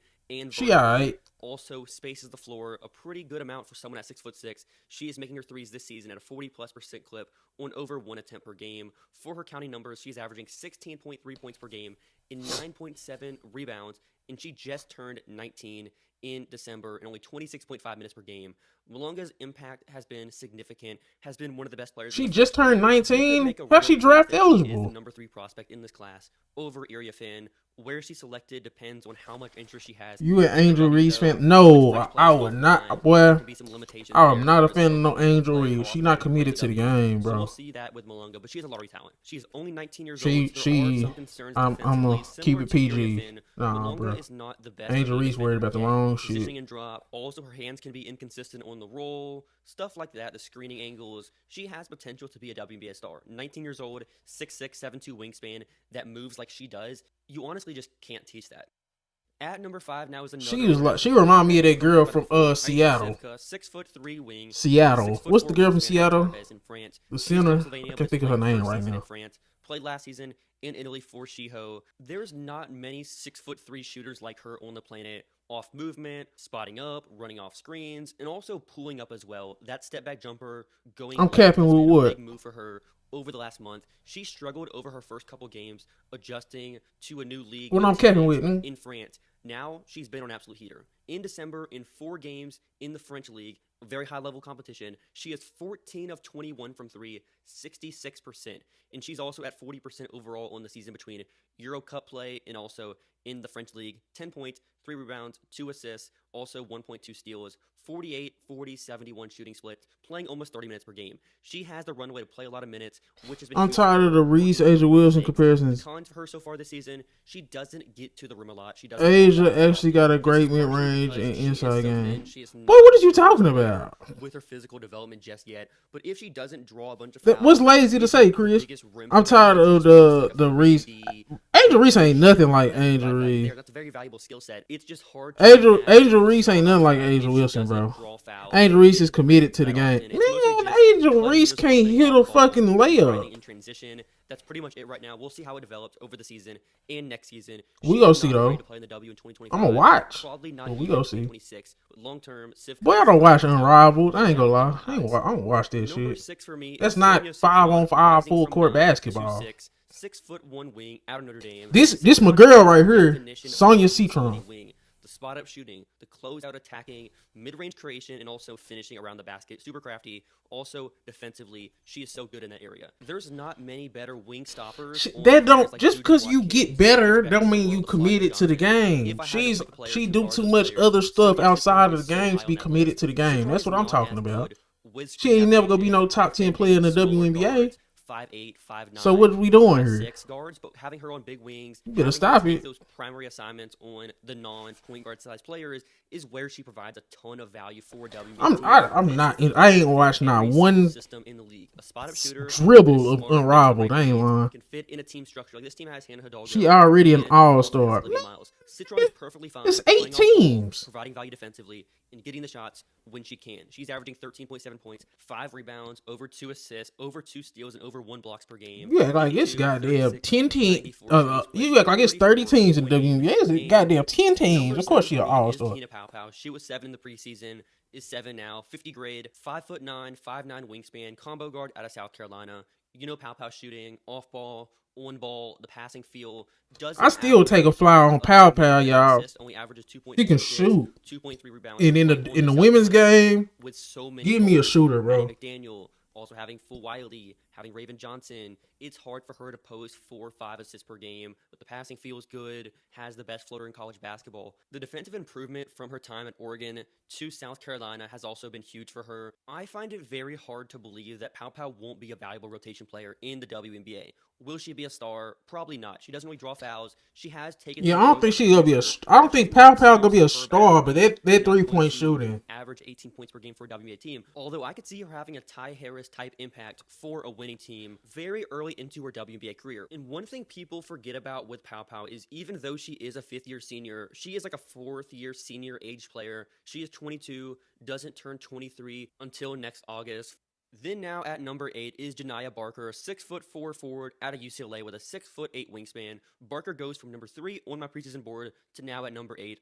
One of the biggest falls of any player here. Averaging Janiyah 8 Barker. rebounds, 1.6 assists, 1.3 steals, 0.6 blocks. She only 5'8", but it's the shooting. In 20.7 minutes per game. I'm getting her as a shooter, floor spacer. I'm treating Pow Pow like Duncan Robinson. Superstar, really star leap just yet. The turnovers are still there. She turns over the ball way more than she probably should. Also, I found that the shooting hasn't taken a leap either. Hasn't made her pull up 2s. Hasn't made her 3s. 13 teams. Of course, she gonna be an all-star, this man. UCLA scheme is way Y'all different. better stop all that Angel Reese cap. Now at UCLA, it's more just Chris, you probably just think she finishing, fine. Threat defensively, rebound the ball, dive on the floor, provide energy, switch, do things like that. But at some point, for me to give her a 60 grade, you have to see more consistency. You see it in flashes still this season. The drives. Angel Reese is all right. She's all right. Really nice. I still buy what she can do as a mid-range creator. I said it in the preseason.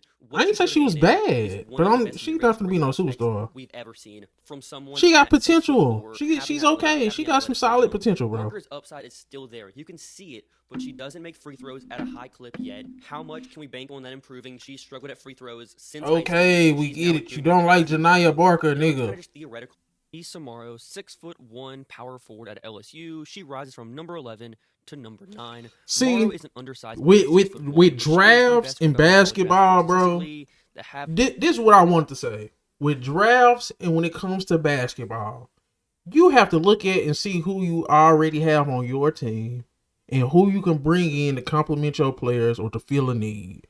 And somebody like Anissa Morrow, somebody like Tahina Pow Pow, they are specialists. Anissa Morrow is going to get in the WNBA and she's going to rebound the ball. Tahina Pow Pow is going to get into the WNBA and she's going to shoot and make threes. Like, everybody not going to be no star. Everybody not going to be no superstar. Angel Reese, she go rebound the basketball. But we not finna sit up here and act like Angel Reese could be a number 1 option on a WNBA team. Chris, she'll never be a WNBA number 1 option. Pop more last season. This year, she's more in the post, taking over that Angel Reese role from last season. You say Reese is good, but she's not epic business. That's hilarious. Morrow has made 2 threes in each of her past 2 games, 2 of 3, then 2 of 3. Is that sustainable? We'll see. It's such a small sample size to say that is what she is now as a shooter. We'll track it as the season goes along. But Indiana traded out the number 8 pick 2 weeks Morrow ago. being 6'1", it's a little bit tough. Can she be this energy big that can rebound, do the little things? Oh yeah, this video. RC. With Anissa Morrow as a player, the reason I have Janiyah over Anissa and not the other way around is I think Janiyah being 6'4" with a 6'8" wingspan, she is bigger. Also, the rebounding isn't a major difference between the two. Rebound rate wise, they're around the same mark.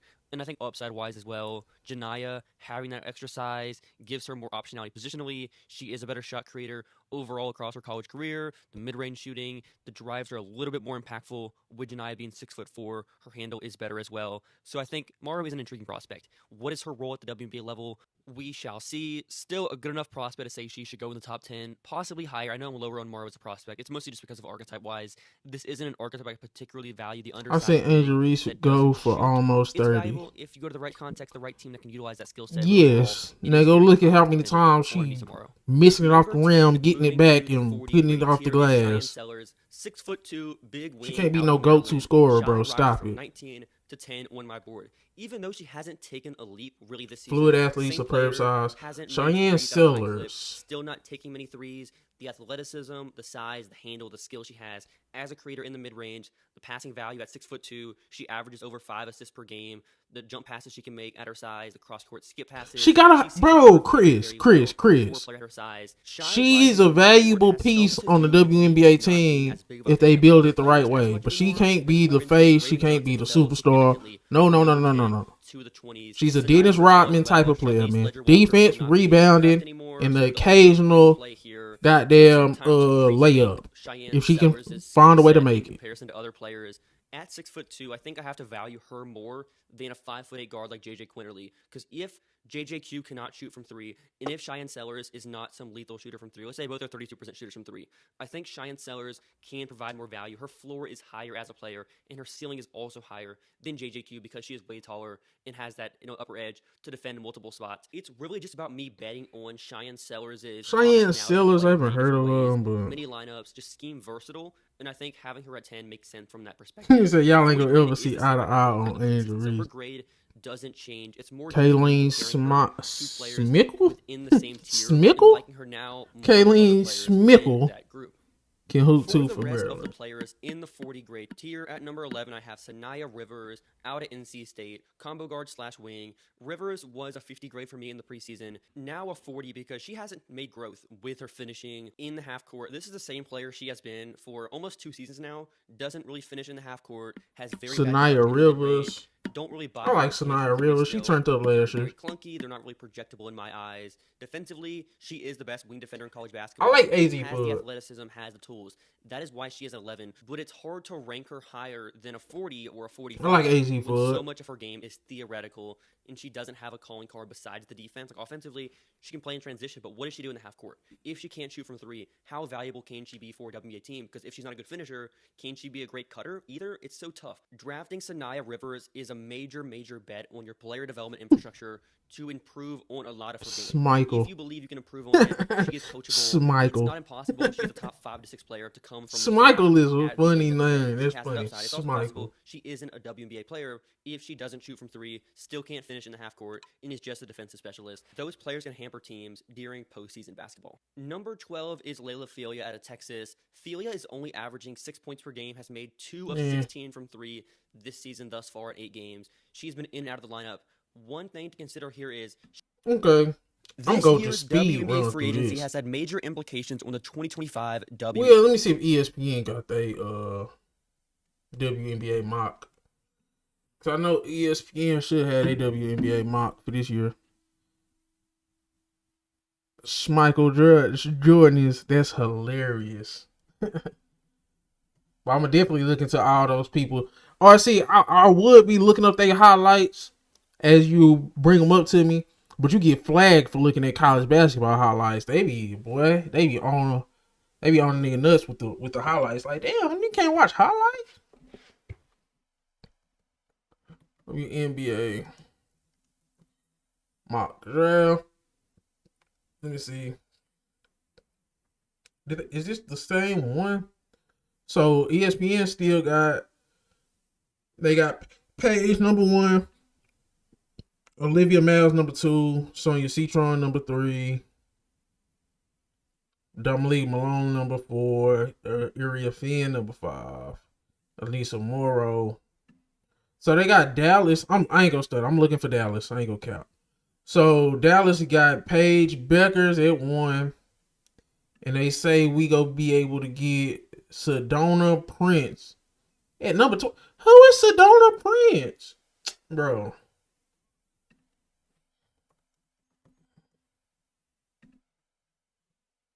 They gonna get mad at me.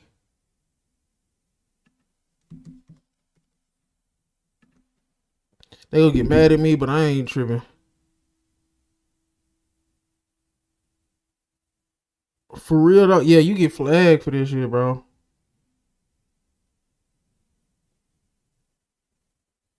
Nah, that's a fact. They do be nitpicking, bro. Let me see what she look like. That's going to point Just of a little bit of emphasis this. this year for the officials. Prince had the first shot blocked, not the second. Nope, I don't want her. 3 bags of fluid yesterday was. They said she coming to Dallas. Oh, okay, she can hit that midi. I don't know. That should be good for Haley Van Lith. She won a bronze medal at the Olympics this summer in 3-on-3. I'm gonna have to look at more TCU games. Okay. Look at the emotion from Sedona. Career, the grad student out of Liberty Hill, Texas. I got it sped up so they hopefully won't flag When it. you spend time with Sedona, you know there is pure joy to be healthy, having a great offseason, playing with veteran guards. What a move by Brooks. Van Lith back to Prince. So they said we can walk away with Paige Brickers and Sedona Prince. Hey RC, is that good? Is that good if the Dallas Wings walk away with Paige and Sedona Prince? Get burned. Madison Plus, we gonna have Enrique, Dejanay Carrington, Maddie Segrist. Prince gets a touch this I trip. think McCallum coming back. To work for the finger roll. Dona Prince, 6'7". Catches with her back to Hopefully they don't flag me, bro. Better counterpunching Please maybe. don't flag me, Big 12. Prince, are you not entertained? She scored the last 6 points. Now 15 on the day, looking for the assist, and she's got it to Prince. I ain't gonna stun. I'm liking what I'm seeing from Sedona Prince. I'm liking what I'm seeing for Sedona, bro. How is TCU not ranked?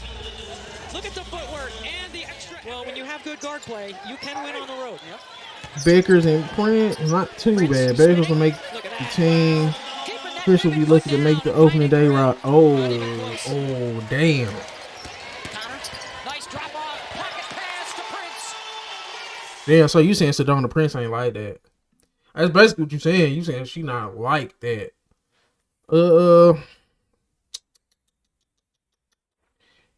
Damn, you don't got nobody that cover the Dallas Wings, bro. Who is this and what is she doing?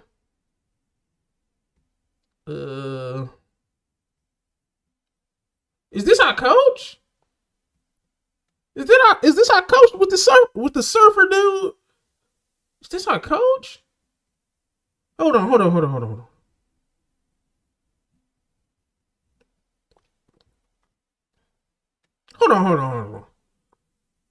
Is this the Dallas Wings coach? I ain't finna watch this whole shit, but is this the Dallas Wings coach? Have y'all seen him fall?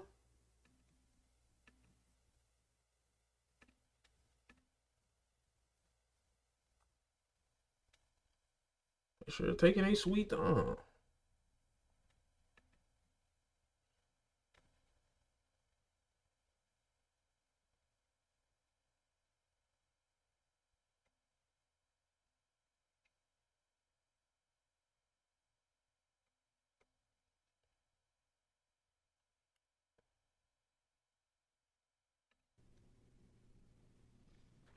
Is this our coach? Good morning, and thank you for joining us today for today's press conference as we formally introduce Dallas Wings head coach Chris Koklanis. Chris is joined today by Executive Vice President and General Manager Kurt Miller. Additionally, we'd like to thank you for joining us. Chris Koklanis. Due to winter storm here in Texas. The format for today's event will go as follows. Kurt will make an opening statement, then we'll go to Chris for some opening remarks, and then we'll open it up. This our coach? If you'd like to. Who the hell is Chris Koklanis?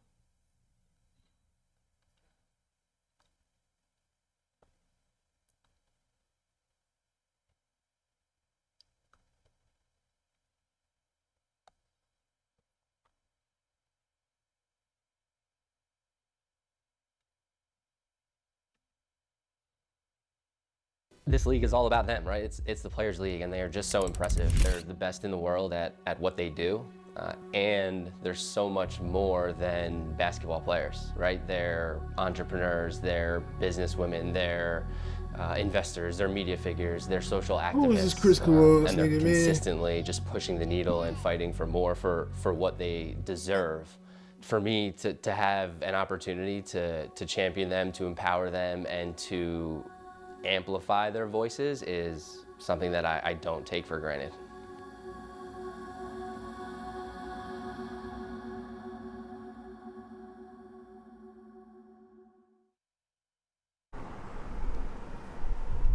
Let me say, who is this nigga, man? What's the comments talking about? So just to set the record straight for everyone out there, how do we pronounce the last name? Koklanis. Chris Koklanis. One more time, a little slower. Yep, Koklanis. Okay. So being a video coordinator and scout at the college and WNBA level before moving into a coaching role at the Connecticut Sun. Who is this guy, man? What kind of teach you about just being where your feet are and being appreciative of the moment? I think number one, I've just been very lucky to be given all sorts of opportunities in this profession. So first off, having a sense of gratitude wherever you are on your journey. And then I think it's important to to be where you are in that moment. So being present in your current role. We gonna see. To kick off my 2025. We gonna see. Hunter Cruz, what you got to say on this Dallas Wings shit, bro? What you got to say about this Dallas Wings shit, bro? Kurt Miller and the Dallas Wings continue to make moves this offseason. Yesterday in a 3-team trade, trading out Satu Sabally to Phoenix, they acquired Ty Harris, Nalissa Smith, and the number 8 pick in this year's draft. Now, less than 24 hours later, they are acquiring Dejanay Carrington in number 12 from Connecticut in exchange for J.C. Sheldon in number 8. So moving back 4 spots to swap J.C. Sheldon for Dejanay. To start here, this trade makes sense for both sides. Connecticut, it's rebuild mode. They will be replacing their entire starting lineup from last year. AT is in Phoenix. DB will Dejanay Carrington's so damn fun. Jones in Atlanta. Now Dejanay and Ty are now in Dallas together. Completely different roster.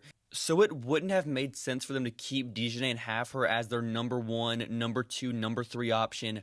Her skill set is a lot more valuable as your number 4, number 5 option offensively. So for this Dallas team, you are bringing Dejanay in, and she has familiarity with this Dallas coaching staff and front office. Kurt Miller was her head coach to start her career in Connecticut. They let people legally stream the college basketball Dallas, games Chris all Colanis, damn game long, was but their we can't watch defensive highlights on coordinator that's per crazy. se, No, that's ran facts. their That's defense, facts. organized their defense, and that's how Dejanay got on the court. First of all was the defensive value she brought. Also, Jasmine Thomas, who is Dallas's assistant general manager, played with Dejanay in Connecticut in 2021 and 2022. But like I said a minute ago, the biggest, most important factor for why I believe this is a good trade, you're only moving back 4 spots, and J.C. Sheldon is someone I like long term. Yes, her rookie season was up and down. Athletically, she's a great athlete. She's so quick, but she needs to get stronger. That was a major problem for her as a rookie. I ain't gonna hold y'all like J.C. Shelton's potential. I hope the Sun give her some legitimate run. See, I like J.C. Shelton's potential too. I remember she was having them back and forth with Kagan Clark at Ohio State. But I like Dejanay Carrington with Agobale been and their Page. 5th guard if they found a way to keep JC. There's not pathways to minutes. Maybe she plays 10 minutes per game, but she is going to develop better playing in Connecticut, where she will I like honestly. this Wings She may start team, next bro. season for Connecticut with how their offseason is On paper. trending. So for Dejanay and Dallas, one thing I've talked about on this channel before is the Wings haven't had a top 6 league average defense since they moved to Dallas in 2016. So we're not even talking about an elite defense. They haven't had an average defense since 2008. You have to go all the way back to when the franchise was in Detroit. I like that our has been role 16 players. years. If we go They keep played in Enrique, we gotta Tulsa. put They've role played players in around her, Dallas bro. for many years now. They have not even had one all-defensive player since they moved to Dallas. So by default right there, Dejanay Carrington is their best defensive player they have had. And this is a real impactful move for them. Yes, Dejanay is on a 1-year contract, but I think the infrastructure is there for her to want to play multiple seasons here. She is in her 20s, 26, 27 years old. Elite defensively, offensively in the half court, there's some questions. The finishing is not consistent. She doesn't really slow down and play with pace. But in transition, getting out in transition, can make some plays there, forcing turnovers, can guard 1 through 3 pretty much. The on-ball Dejanay defense, like the off-ball that. defense. She is terrific on that No. end. Do I think because Dallas now has Dejanay Carrington, they will be a top 6 defense next season? Probably not, but could they be number 8? That would be a major leap. They were dead last season, worst rim defense. The perimeter defense was also egregious. If that can improve slightly to where they are not the worst in the league, one of the worst in recent WNBA history, that is a major leap. Yes, it'll be more than Dejanay. If they have Paige Beckers, Paige is a good, smart defender. Ty Harris is a smart defender. Even Nalissa Smith. Nalissa was one of the worst defensive forwards last season in Indiana, but now playing with her girlfriend, Dejanay, maybe there's some accountability there. We're playing with Dejanay, who is an elite defensive player. Nalissa can put in more effort. The motor is better. I did new not scenery. know that, RC. If Nalissa is just an average I'm defender, that's huge for her career long term and her value because offensively, we know she can score the basketball. With Nalissa, it's the defense, it's the consistency offensively as well. Playing with Dejanay, better situation, I hope. That playing in just a new scenery, new situation, new coaching staff, all of that can be huge for her career. So yeah, overall, I like this deal for Dallas. I think you're only moving back 4 spots. I wouldn't like it as much if they were trading that number 8 pick and did not get that number 12 pick. But I think moving back 4 spots, using that pick from the Satu trade to acquire Dejanay, you can still find a great player in this draft at number 12. They will need to find a backup center. Tierra McCowan cannot play more than 25 minutes per game, around that range. McCowan's just not a good defensive center. She is not the long-term answer for Dallas. So if they can turn Tierra McCowan next offseason into a better defensive center to play next to facts, RC. I'd rather keep Satu than Enrique, but shit happens. Actually defend in a drop, can hold her own, getting up and down the court in transition, because Dallas Satu should have been our player for the future, has been a major problem over the last decade, if we're being honest. So Dejanay, Dallas, fun fit, fun situation. Kurt Miller is cooking. I have liked every move they have made so far. Besides not protecting Carla late from the expansion draft, yes, they now have Ty, they have guards, but they could have used Carla in a trade. But it is what it is. I like Carla's fit playing in Golden State. More minutes, more opportunity there. We'll see where they go at number 12. Sanaya Fagan could be interesting. I like Fagan defensively for this team. Even like a wing, just draft more athletic wings. You have Dejanay. Bro, if we get Sanaya Fagan from South Carolina at 12, bro. RC, I like that, bro. Paige Beckers, Enrique, Dejanay Carrington, Segrist, Nalissa Smith, Tierra McCown, and Sanaya Fagan. Let's roll the ball out there. Let's see what happens, bro. We still gonna suck, but I would like to watch it at least. There's been rumors about them signing Maisha Hines-Allen. That might be complete by the time you watch this video. Hines-Allen might go elsewhere. I know she's a finalist. Dallas is a finalist for Hines-Allen. We'll see where that goes. One final thing on Dallas here is Ty Harris is now going to be their backup guard, most likely. She would be my early pick. Right now, it's only February 1st for 6th player of the year. Having Ty Harris as your backup guard, she was a starter on a team that almost made the finals last season. That is huge. Having Paige, hopefully, in Dallas. This team's fun. I'm going to watch a ton of their games next season, maybe more than anybody else, considering they have Paige, Dejanay. Athleticism is a major difference maker for this team. Dallas' athleticism has not been up there with the best teams in the league. I would argue they have probably been the least athletic team in the W over the last couple seasons. That should change with Kurt Miller, new coaching staff. Katie Lou wasn't making no damn threes. Over from the Dallas side to Connecticut, they have a completely new roster Lou was now. not Even hitting looking shots. at their playoff rotation from last season, Alyssa Thomas is gone, Dejanay is gone, DeWanna Bonner is gone, Bree Jones is gone, Veronica Burton is gone, Ty Harris is gone. So the only players to play more than 5 total minutes in their postseason run last year is Marina Mabry and Olivia Nelson-Ododa, the only players still on their roster. Poor Marina, first of all, going from Chicago to a winning situation, or what she thought would be a long-term winning situation in Connecticut. We'll see what Connecticut does, because they could still be a competitive 9 seed, maybe an 8 seed at the best if they go after Emma Mieseman, having Emma, Beck Allen, Marina Mabry, and Natasha Cloud. Then Olivia Nelson-Ododa, Little Lacon, if she comes over this season, JC Sheldon, they could be at 8-9 seed, be competitive in some games, but that roster would be incredibly mid. In long term, you might as well just get whatever you can from Cloud, Beck Allen, and move from there. Use Marina Mabry as a trade piece as well. Get draft picks for 2026, 2027. Take some more flyers on young players that don't play minutes for other teams that were high draft picks. Just do that. See how it goes. One kind of significant problem they do have is they do not own their own 2026 first rounder. Mabry asked for a trade. So whatever pick is worth. She asked for a trade already from the Sun. Chicago will get that pick. So if they want to have their own destiny for their draft next year, Lauren Betts, Tanaya Latson, Kiki Rice, Falaje Johnson, Janiyah Barker if she returns to school, Awa Pham.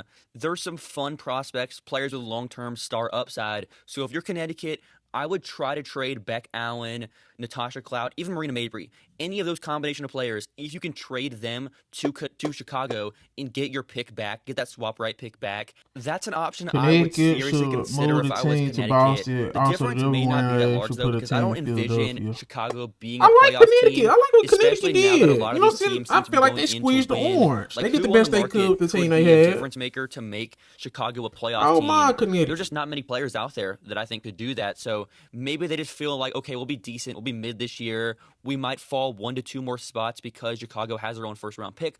But we keep Becca Allen, we keep Natasha Cloud, having some veterans around for JC, for Layla, for whoever we draft. That's an option as well. We'll see where they go as far as the draft. The other major piece for Connecticut is they need to start investing into their franchise properly. You can't be practicing as a professional basketball team in 2025 at a community center. Also, they need their own practice facility. They need better resources for their players. It's Uncasville. It's not a major city. And also, you don't have the resources for players to be successful. You're not going to be a free agency destination for any stars if you have this current system structure. Also, like with 2027 draft, that's their year to get a franchise-changing, generational type talent. Juju Watkins is in that draft. Hannah Hidalgo's in that draft. Madison Booker. We've seen rumors about Paige wanting to dodge Dallas. Imagine the rumors about Juju wanting to dodge like Uncasville, because that's just very valid. Why would Juju want to start her career in Uncasville if they are just unserious and don't care about having resources for their players? So that's number one major thing for them. Get their own practice facility, because they are not going to be a desirable destination for free agents and future draft prospects. If they can do that, have Laquan, JC Sheldon. Laquan's been unreal overseas. Over the last month, she's had some 25-point games against like real EuroLeague teams. She's only 20 years old too. Like, she's been leveling up her play, making threes, great guard defender, good pick and roll passer. Her ceiling is significantly higher than Dejanay Carrington's. Laquan may not be the first team all defensive player, but offensively, her game is like miles ahead of Dejanay already at 20 years old.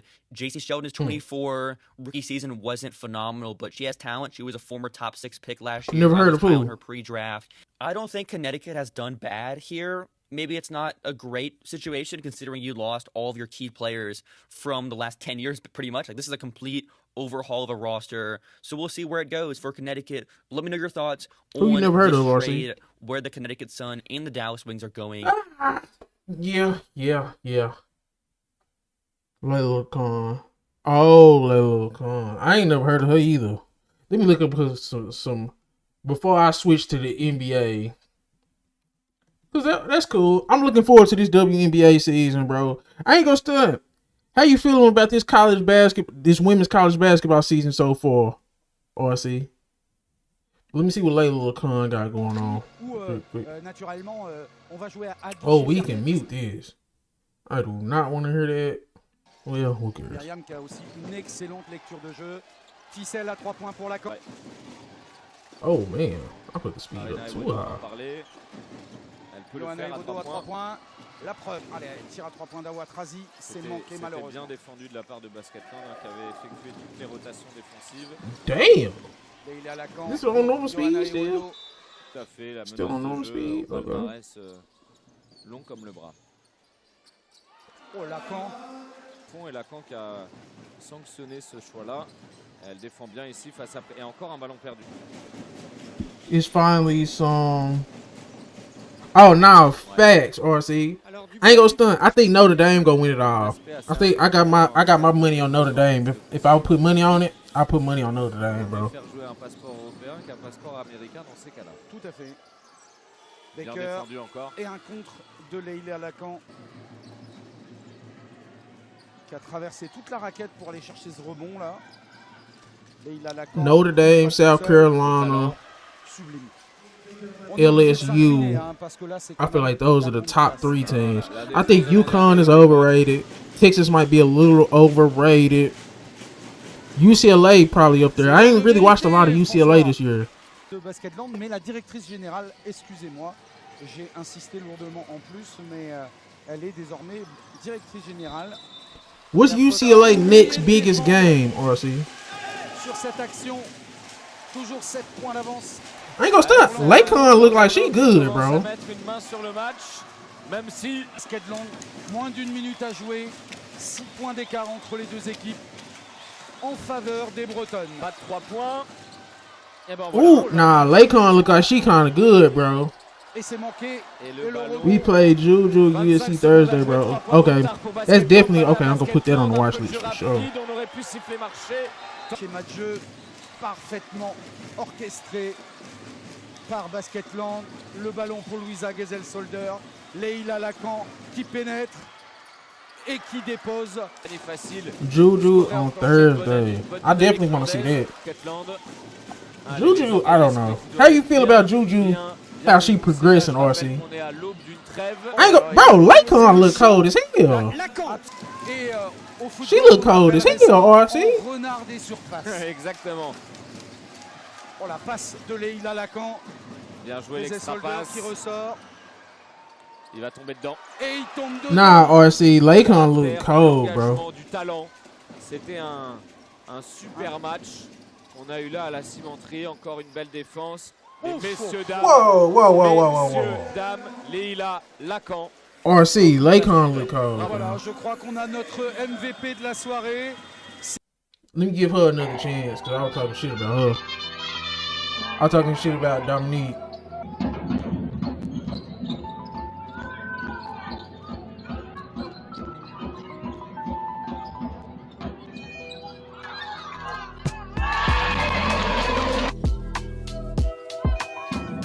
Let me see what she's looking like.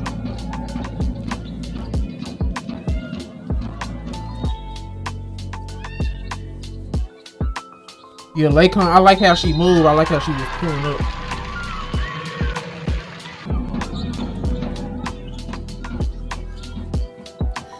Bro, this girl right here remind me of the girl from Seattle. What's her name? What's the post player from Seattle, RC? She damn, I can't think of her name. Oh, Ezzy Magmagore.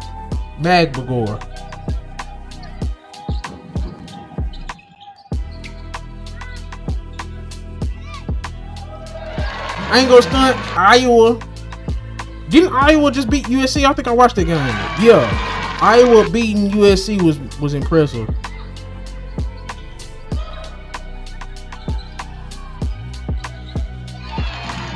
Nah, I was thinking about Magbagor. That's who this girl right here remind me of.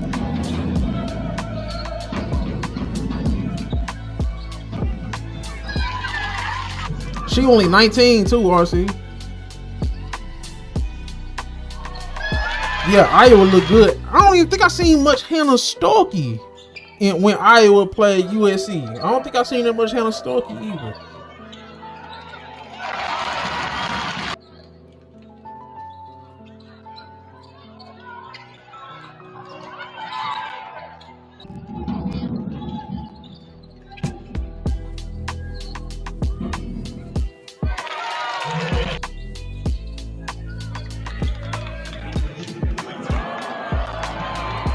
Oh, that motherfucker running the floor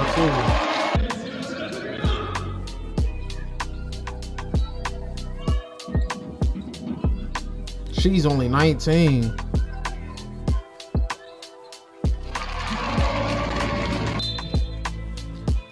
Yeah, Juju Watkins.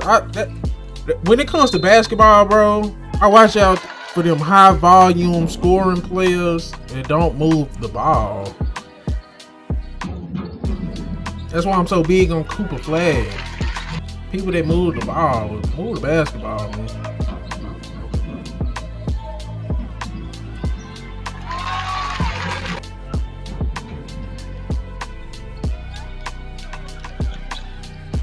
Oh yeah, I like Dominique. I like how she looking. She got the size, she got the speed. She got a soft touch.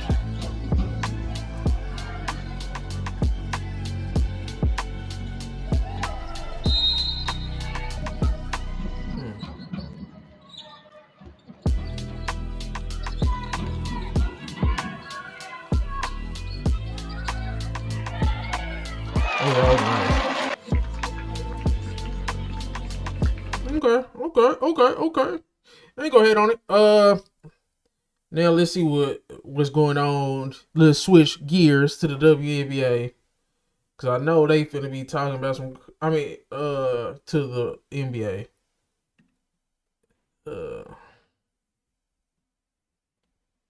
Mm, mm. So let me see if I could pick out some. Who's scoring big in the NBA this season? You are, with all the new ways to get in on the action at DraftKings Sports. Yeah, Caitlin.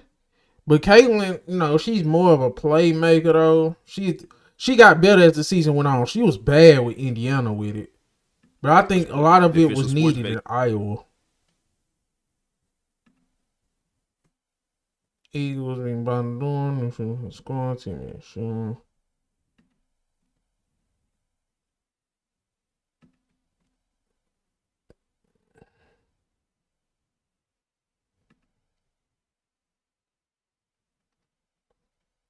Over here, bro.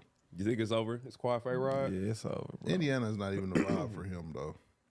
They're not going for that, bro. I don't think he's at a place anymore where he gets to pick. I think it's who will accept Aaron Rodgers at this point. I think he done though. You won a Super Bowl, bro. You cool. You gonna go to it. Let's see what they got to say about. Ready. First ballot Hall of Famer. You ain't tripping. Oh yeah, it's a landslide. What else happening over there? Yeah, that's crazy, man. Well, man, get well soon to the NFL. They done to the draft. Mm-hmm. Now it's time to hoop, man. You know who else? Tonight NBA games. Hey. Real quick, let me see what tonight NBA. That's wrong shit. Let me see.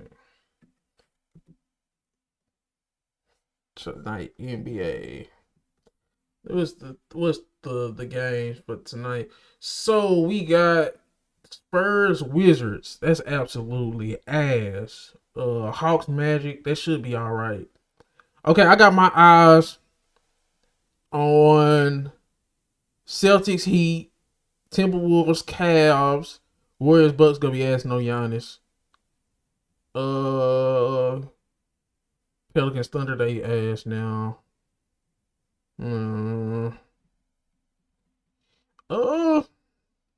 Two games I got my eyes on for sure. I say these three games. You got Timberwolves Cavs, you got Celtics Heat, and you got Hawks Magic. Today's slate kind of trash. I ain't gonna cap. But I'm really looking forward to this Celtics Heat game. Andrew Wiggins and that young group. Oh, Luka in the Jazz. Bro, I don't want to see Luka play the fucking Jazz. I'll be tuning in, but the Jazz, bro, I don't know. I guess it's must-see TV. But then now they ain't got Mark Williams. I'm not too sold on it, bro. Hey, man. Shit. First of all, let's. That's so crazy. That whole situation, the Luka AD trade, right? Nah, facts. I'm gonna watch it, but stuff behind the scenes. First of all, let's go ahead and get straight to it, man. 81st game, he was killing.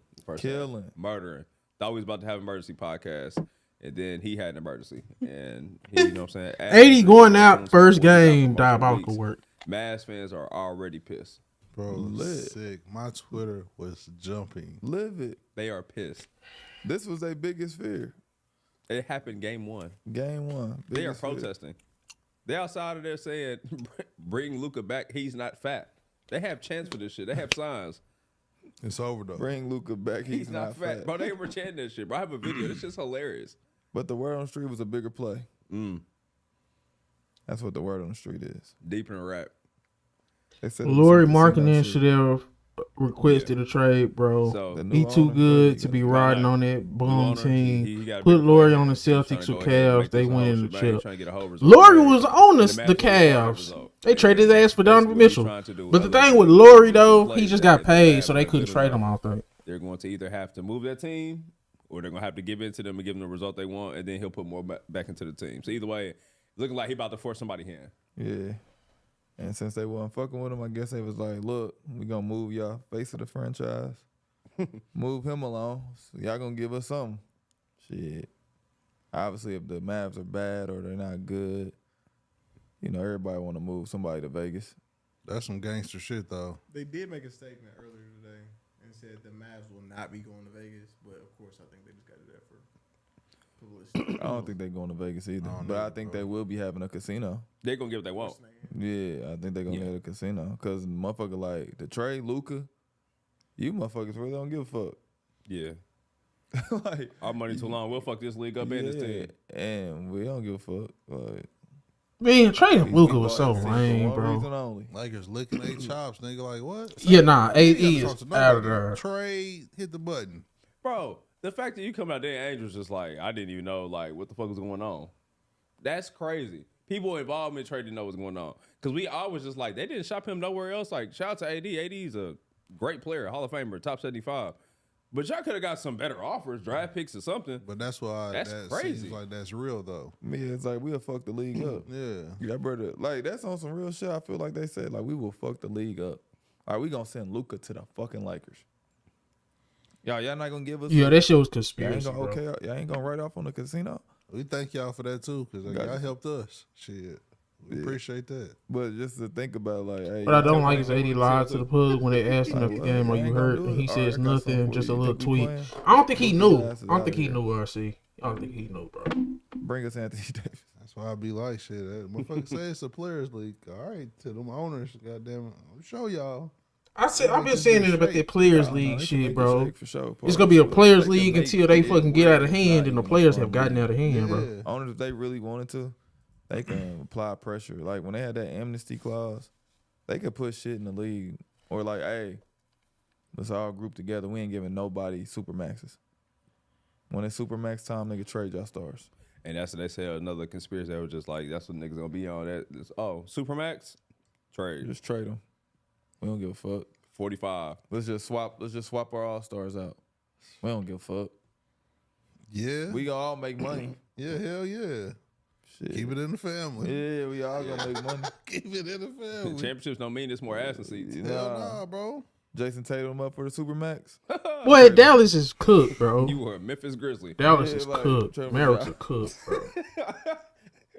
Just do wild shit because they saving money. The name of the game is they're saving money. That's crazy. If they're not saving money, they're making money. Fucking Dallas Mavericks. Started the domino effect. I don't think nothing. But else it's some people it's some owners that are so competitive and like want to win that they won't be down with it. You know what I mean? Like the Boston Celtics, they like to win. Yeah. They not, but they selling the team. So whoever the new owner is might be on that. Like shit, fuck that.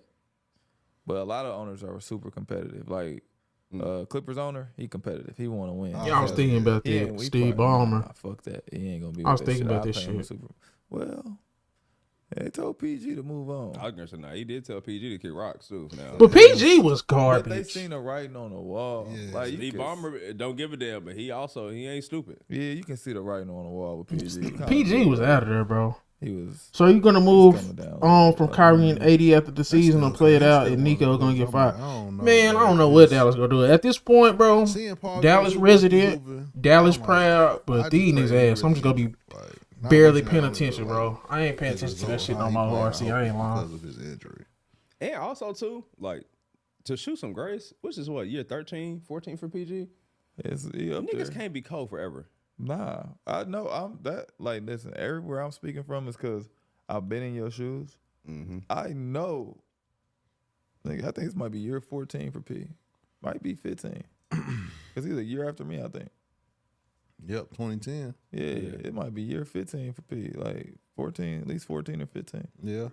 Yeah. Like, damn. Shit. Paul like, George in year 14 is crazy. Super, like, it's rare nigga just still super, super cold in year 14. It's not that normal. Yeah. Nico just gonna try and get KD next offseason. Man, Nico is done. That shit is done. Dallas Mavericks. Now, after AD injury, bro, I'm not even interested in the Mavericks at all, bro. I'm not interested in them at all. Luka got a primetime game with the fucking Jazz on ESPN. Joel ain't playing. Shit, I'm hurt. At least I get to actually watch Luka's career now. I was blacked out to every damn Dallas Mavericks game. I got tired of them talking so about fuck them. we're a tough team. We play. No, y'all not playing basketball together this year. Stop this bullshit. Everybody go rest for next year, bro. Yeah, Joel, go have a surgery. Yeah. Philly been looking terrible. I had high hopes for the fucking Sixers. I didn't. I told you that at the beginning. You did. But You I'm definitely like, said it wasn't gonna. You said chemistry wasn't gonna work. Ain't nobody say, bro. Y'all better stop this shit. Ain't nobody thought the 76ers was gonna beat his ass. Even with all them dudes back they ass. Nico, I already read that. Man, KD ain't saving the Mavericks either, man. That's crazy. Tyrese Maxey be hooping too. And I told y'all about Mark Williams too. You were correct about that. They know his injury history, bro. The Nigerian Hornets, scammers. I knew it. You say the Nigerian Hornets. What happened with that though? He couldn't pass the physical. He couldn't pass the physical. I knew it. I was like, you don't give up no young. So what he had, the horse piss? Nah, I don't that know. nigga took that motherfucking Magic School Bus piss to the station. Something wrong with his back. They said it wasn't his back though. Oh, something They wrong said with it wasn't his his back. back. With They his said feet, he failed knees. his physical, but it just wasn't. They wanted to make sure that everybody knew it wasn't. That Somebody horse took piss. What picture of happened the with Mark smoke Williams' turkey ball, physical? shot it and shook it. They said this was Mark Williams before he got to the Lakers. The Hornets ain't shit. Yes. What happened to Mark Williams, bro?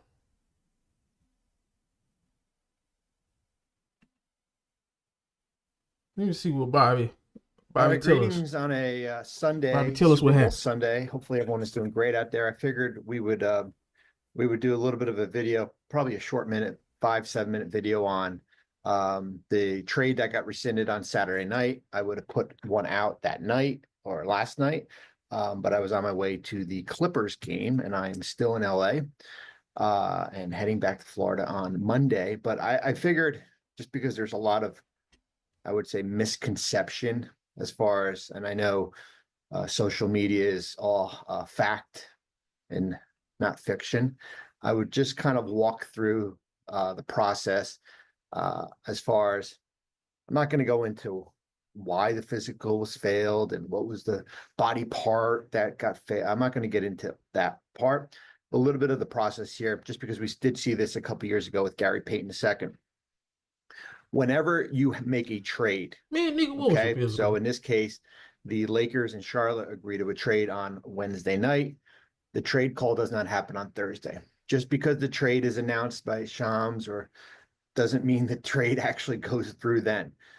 Whenever you go through the trade process, there is a process, whether it be sharing medical information, which is all computerized, digitalized. Fuck all that.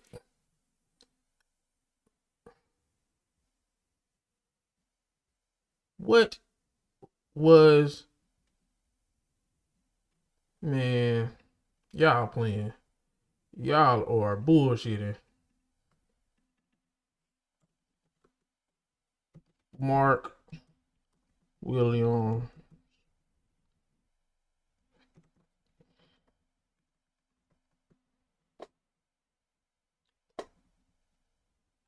It's a multiple issues.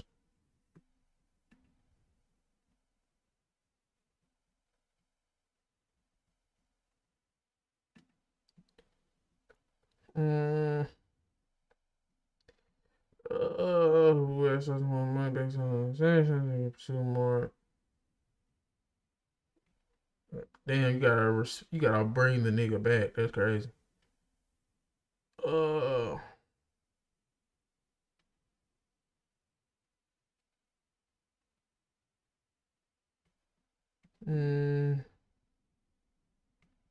It's a significant blow to the Lakers from that deal. He had Virgo, However, it appears his injuries was worse than what the Lakers were expecting. The physical didn't pertain to his back. But what the fuck? So what the fuck was it? Y'all keep saying it, but it wasn't his back. So what the hell? How did he fail the physical? What was his?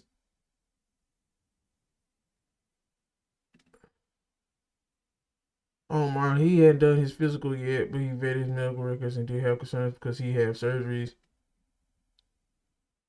And they wrote the individual injuries off as flukes. But once they put him through a physical, they saw red flags they hadn't seen before.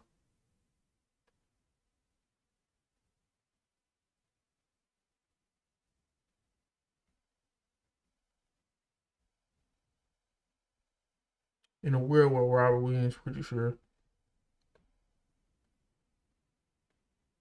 There's no bones in his foot.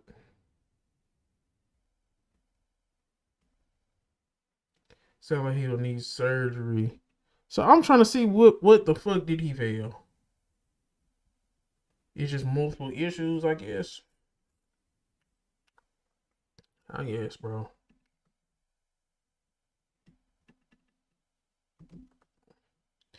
I was trying to see what he failed in the physical.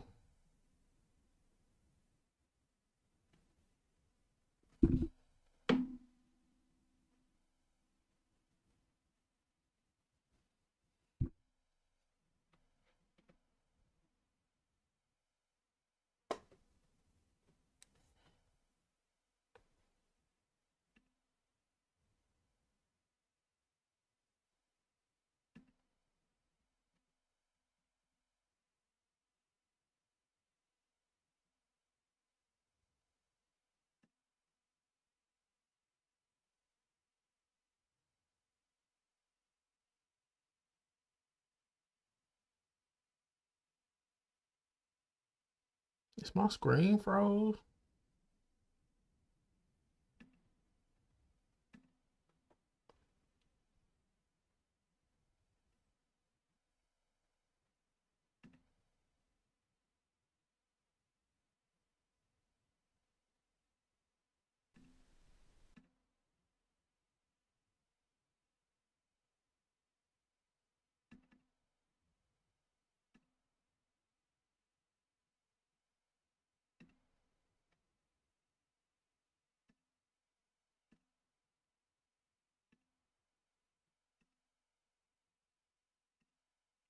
My screen was froze, bro.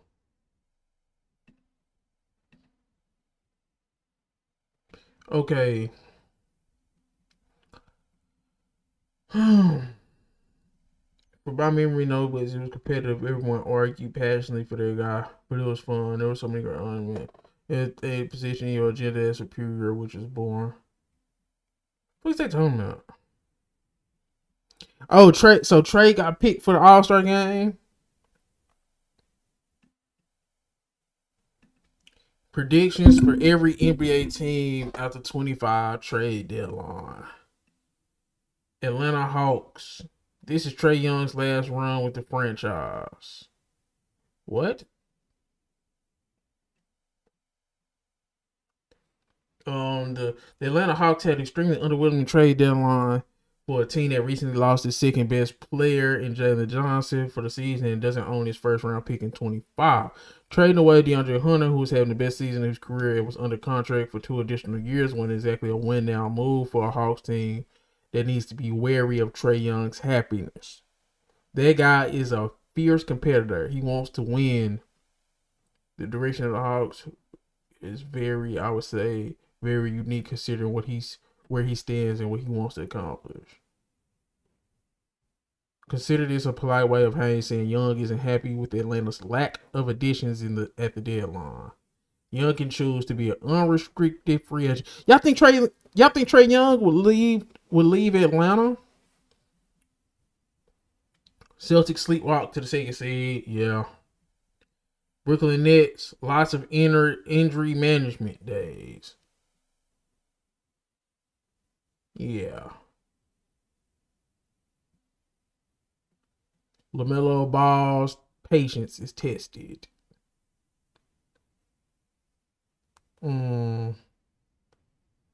Yeah, I don't know where LaMelo would fit in, though. I don't know where LaMelo would fit in, bro. Modest Buzelis breakout begins. It's probably too late for Buzelis to make a run at Rookie of the Year. Averaging 15 points, 4 rebounds, 2 blocks, 63 from the field, 48 from 3 in the last 5 games. Okay. Well, Buzelis looks like he's been doing something for Chicago. Cleveland Cavaliers, they frauds. Okay. Yeah, Dallas Mavericks out of there. I don't even want to talk about them. Jokic wins fourth and no. Shea should get the MVP. Detroit Pistons. That's an interesting squad. Detroit Pistons. That's interesting.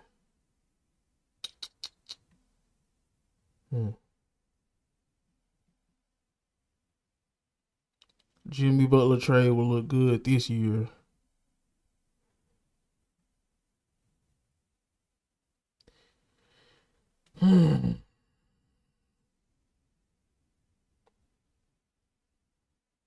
Y'all think the Warriors go get into the playoffs this year?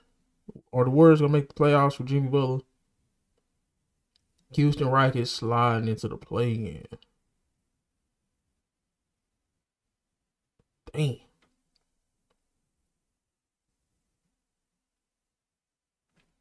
The Rockets, they lost a lot. Rockets been losing a lot, bro.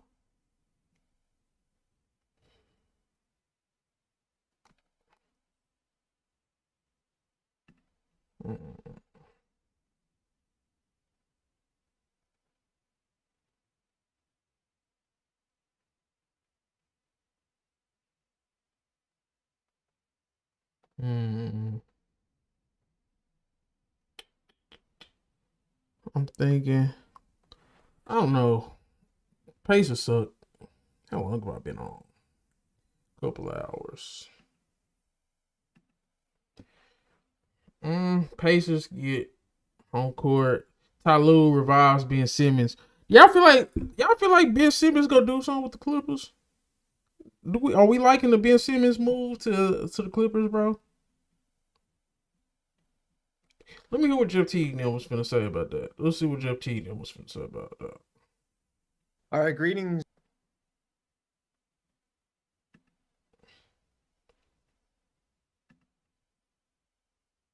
Who's scoring big in the NBA this season? You just a fresh one, bro. They had a hell of a run. The Lakers nigga and can't play. Man, that pressure gonna be crazy. He probably end his career over there.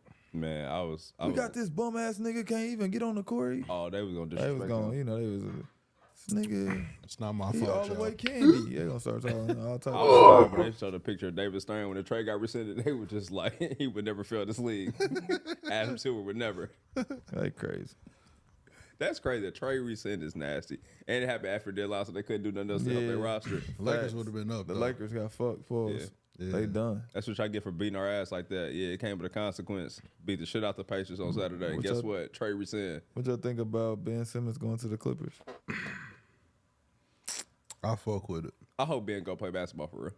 Yeah, I think he'll be all right over there with I think he can still play for real. Yes, bro. I don't know why y'all think my nigga Zap, bro.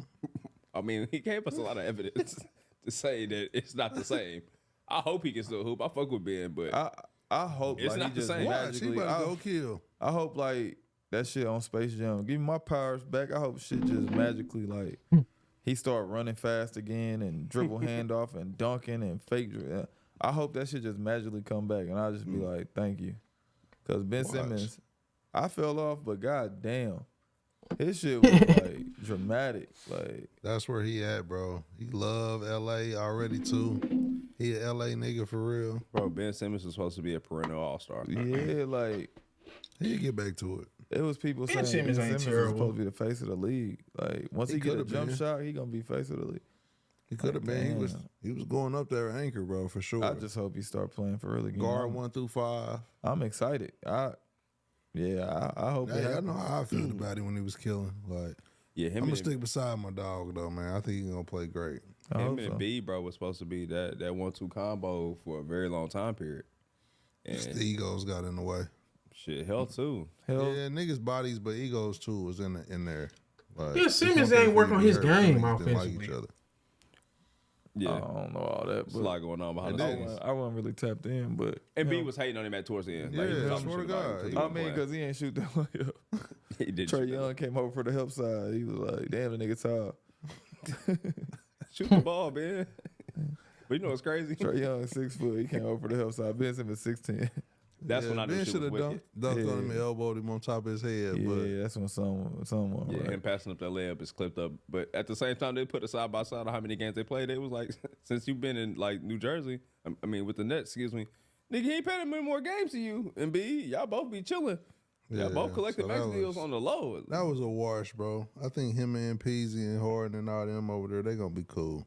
I hope so. Let him run the 4. Oh, no choice. I was gonna say starting the 4 though. Nah, he's not starting. He will. Let him graduate. They will not put him next. Gradually, I mean, get into it. He's gonna Who start. think gonna start over? Not Derrick Jones Jr. It's gonna be 4 and 5, bro. He is, bro. Watch. They put him next to Zoo. That's a nasty ass 4 and 5, bro. They in the way. All right. They defense gonna be fired though if he healthy for real. I'm telling y'all, bro. He eventually is gonna be a starter on that team. With MP, Kawhi, and Ben Simmons as y'all 2, 3, 4, your defense gonna be a lot better. Legit. Yeah. And we big though. Yeah. We big, bro. And he motivated. He just got bought out. It's contract year. He about to go perform and get a bag. I hope so. That'd be fire. Ben Simmons go kill in the playoffs, bro. I'm fucking with it. I love that trade. I hope so. I love that trade. I knew you was gonna fuck with that. I swear to God, bro, I love that shit. Cause y'all about to see him really kill. Like y'all play with me. Don't You worry putting a about lot it. of stock in this Ben Simmons situation. Yeah, I'm putting my money on Ben. Ooh. He gonna be on the crash outs. Oh man, speaking of crash outs, man, give us some to me, PJ, man. PJ moved around a lot last week, man. Yeah, I thought I had called my dog. We was lit about Miami, and it seemed like my nigga, where he end up? Toronto. Oh, Toronto ain't bad city either. But I don't think he as lit. Happy about Toronto. I ain't calling about T-Dot. I'm gonna have to see if he fucking with T-Dot. That team ain't. It ain't the same. Now, if DeMar and Lou was there, he'd been cool. Yeah, he not geek to go kick with RJ. He not an RJ Barry. He's definitely not a. What's my other boy that be killing? Scotty Barnes. Nah, he not kicking with Scotty on those circumstances. I'm gonna give him a call. See what it's like. I wonder if he showed up. I'm gonna give him a call though. Grady D, you ain't. He might get to play though, so I'm gonna give him a call. I mean, shit, I wouldn't mind it. They weak. Oh yeah, they def tanking for sure. No Give him limit. a call. Give him a call. But that Davion Mitchell to Miami, Miami gonna be all right. We gonna see. I'm definitely watching. like I'm his tapping team. We into gonna see. Celtics Heat. I ain't overly hype about him. He a good defender, but I just feel like he is a person that's supposed to make it make sense with. He one of the yeah, Miami he type is guys. a Miami type guy. I get what you're saying. He do fit their culture.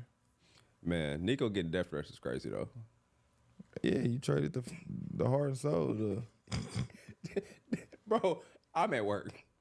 I'm not taking You work from traded bro. the heart and soul, bro. Yeah, bro. And you did it with no no remorse. conversation. You ain't get nobody no heads up. It wasn't no. You ain't give it fans to give no backlash or nothing. You just did it. They hate him. Yeah, Nico. You gotta understand that though. If you him, that's what come with it, bro. Yeah, but Nico can't go to the Mavericks game and watch. Nah, not right now. Somebody gonna hit him in the back of the head. Yeah, not right now. Bro, running down the gym is crazy, bro. You got to though. No, Hit bro, him back you of the head cannot with a hit him, Stanley bro. Cup. You gotta hit him in the back of the head with a motherfucking a glizzy, bro. Yeah, he gonna the back of the head with a glizzy. No, you could have said a Coke. Well, that's a ball game treat though. A glizzy? That's crazy. Mike dresses up. A ball game treat.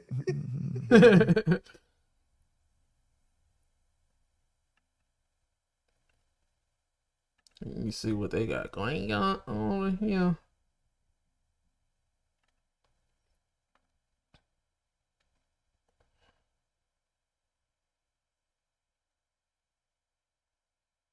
Well, Luka, the Mavericks will be grieving the loss of Luka forever.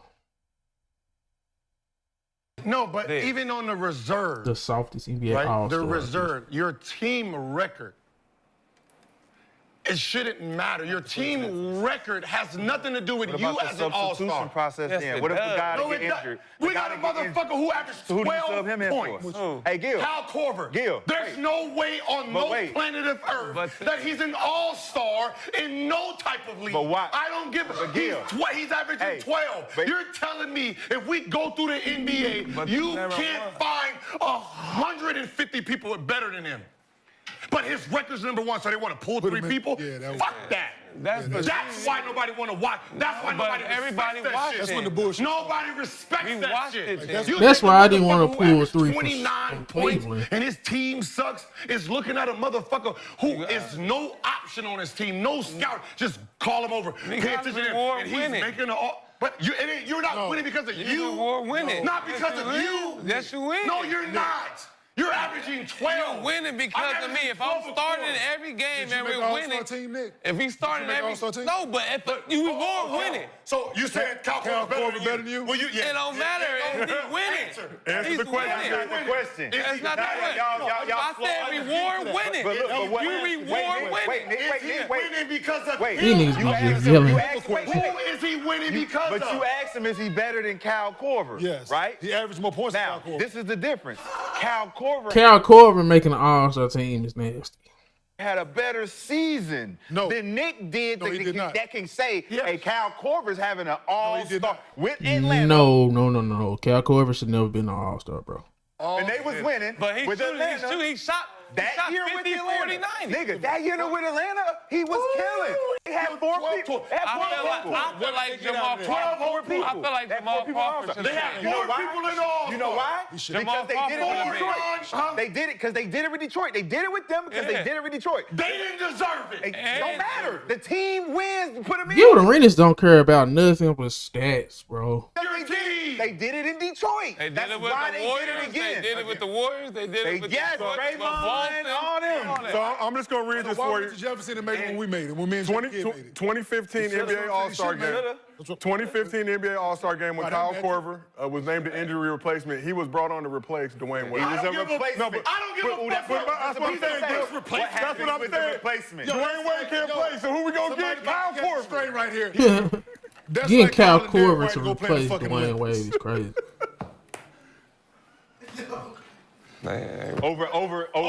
Over all the guys. That's like 50 motherfuckers. That's like calling Derek White to go play the fucking over his finals MVP with somebody got to score on the ass team. Or Christian Lake Somebody got fucking to score. dream team. Somebody got to score. Fucking Shaquille O'Neal. Get the fuck out of here. Let's stop it. And a lot of these motherfuckers, when they go to good teams, they beat Bradley Beal. So you can't say that. Hey. Somebody got to score on a good team, on a bad team, I mean. They got to shoot. And you don't reward bad shit. You don't reward bad shit. You're going to get You don't reward bad shit. Bradley Beal becomes an All-Star. Shit. Bradley Beal been an All-Star. He come to Phoenix. He led the league in scoring. Because he was with the Wizards. He's on a bad team. He's on a bad. That's what he's saying. Ever since then, What the fuck does that mean? we ain't seen All-Star Beal. You don't see All-Star. What the fuck does that mean? He had good seasons. He had good seasons, just like Cal Korver. Yeah, the only difference was he was not that. He averaged 12. He had a good season. Good season for who? Himself? No, because he was with his team. He goes from 10 to 12. Your boy had a good season because he was with nobody. 10, 12. Your dude went he's from the only 30 one shooting. to 16. We're talking about 30 to 16. We're talking about at that moment in time. His 18 is better Bradley than fucking Beal Cal turned Korver. into Cal Korver this Thank year. you. Bradley Beal turned into Cal Korver So this he should year. make the All-Star game. He's on a good team. So he should make the All-Star Should he? Somebody got to shoot on a You getting bad team. $250 million? Yeah, he should. But he ain't 30 on a bad team ain't the same as 30 on a good team. Stop it. playing good ball. But you know what I'm saying, though. If you're on a bad Atlanta team, was number one, Gil. somebody Atlanta got was to number one. Hold on. Atlanta was number one. That's why Kyle Korver got the nod. Phoenix is not number one. We're not going to give Bradley Beal that. So we can't even say it. So 18 points. So 18. I feel like Jamal Crawford should have made it. So 18 points. So what was his numbers been? 20 fucking 12. You gotta know the color. I don't give a fuck what it was. It was more than 12. It was more than 12. And he's the second option, not the fifth. I felt like Jamal Crawford should have made it. It's been I more feel than like Jamal Crawford. So you want to know why? You know why. I don't care why. You know why. Is it Steph Curry? He had a good season. Is it Steph Curry? He had a good season. Who else He had a made good it over? season. It doesn't Who made it matter. over? It doesn't matter. He had a good season. He had a good season. So we He got had a top good 10, season. He right? had a good His season. team was in number one. We talking about reserve, right? We talking about Kyle Korver being a reserve substitution. They called him at reserve. 12. They So called can Jamal Murray be that? Why did they call Jamal Murray? Can he? He should have been. Can he? Yes. Why didn't they? The That ain't got nothing to do with me. Because they called Kyle Korver. Yeah, They called Kyle Exactly. 2 4 Korver. times Hey, 15. if this dude get hurt and we don't call you, nigga, play better. Play better. Play better. I hate these arguments, man. Where So we don't reward winning no more. Winning don't give a fuck. What? You're winning. Who's winning? They are. 3 people in front of me, man. No, you can't do that. If I'm number one and you shooting every shot and you're the last place, I don't give a fuck about that. You are because you're doing it. You gotta shoot. All right. Somebody gotta shoot. Somebody got Somebody. Nick Young cooking this nigga.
This nigga here.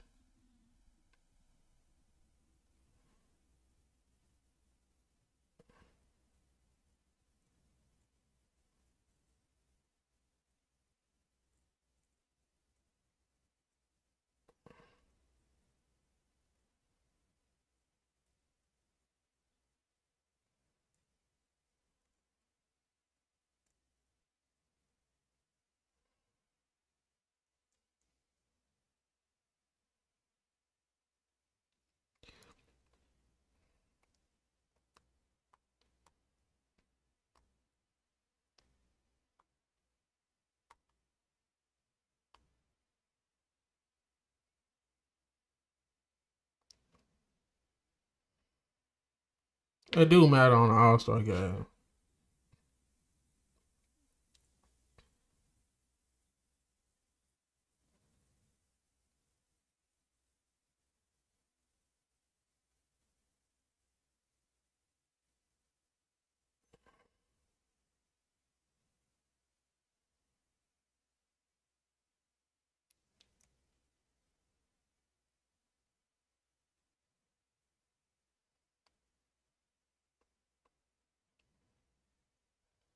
These niggas is just yelling.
I just to be a number one option, is that necessary skill?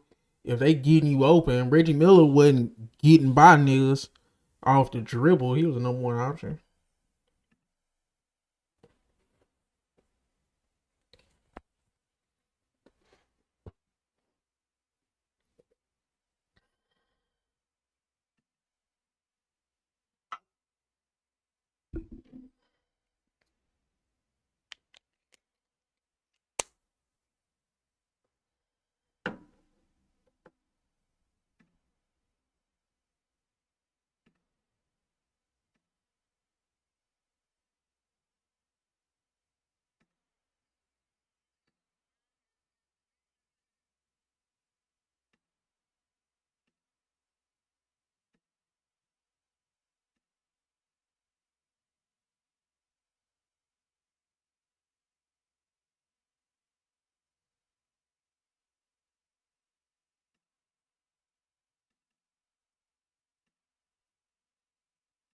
very limited in his ability. Only on going off defense, right. He Only can't go going off right. Come on. Can't go left. There's a whole lot of shit. He can't come But left this shooting. only He can't happened go right. one time No. over Cal. Hey, no. A whole lot of limitations. So answer your fucking question. Y'all making up shit. No, The not point, a chance. just like you did. The point When y'all of gotta this, make up shit. The point just like of you this to win a is, conversation. the point. When I can break Very this shit limited. down. Very limited. When I can break this shit Cal down to Korver's a very ABC, limited basketball player. Explain his limitations. The reason he went 51. That year. Yeah, of course, Jamal Crawford reason should have he went made more 51. than He's him. very Of limited. course, Joker Jamal. limited He came too? off the bench. Is I Joker thought limited? he Is was it the averaging reason why 18. Joker went 50? Absolutely. So what is his limitations? Yes. What are Joker's limitations? This ain't about At the Joker. 50-something pick. This is the reason why he went. He's Because averaging he's triple-double. limited, right? What is his limitations? None. Cool. So the guy who come off the bench averaging 16 points don't. Jamal should have made it. I Yeah. thought Jamal should have made it. Of course. Say it again now. I thought Jamal. should have- The third option. Just because he Over who? had a bigger role, I feel like. Over who? Kyle Korver. Over who, Nick? Say it. I'm saying, I said that, but y'all saying something that rarely happens. Shit like that rarely happens. We talking about. What I'm saying, no, the point. You can't just point out Korver and say. Hold on.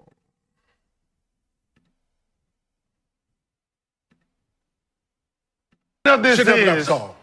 This is no different than the.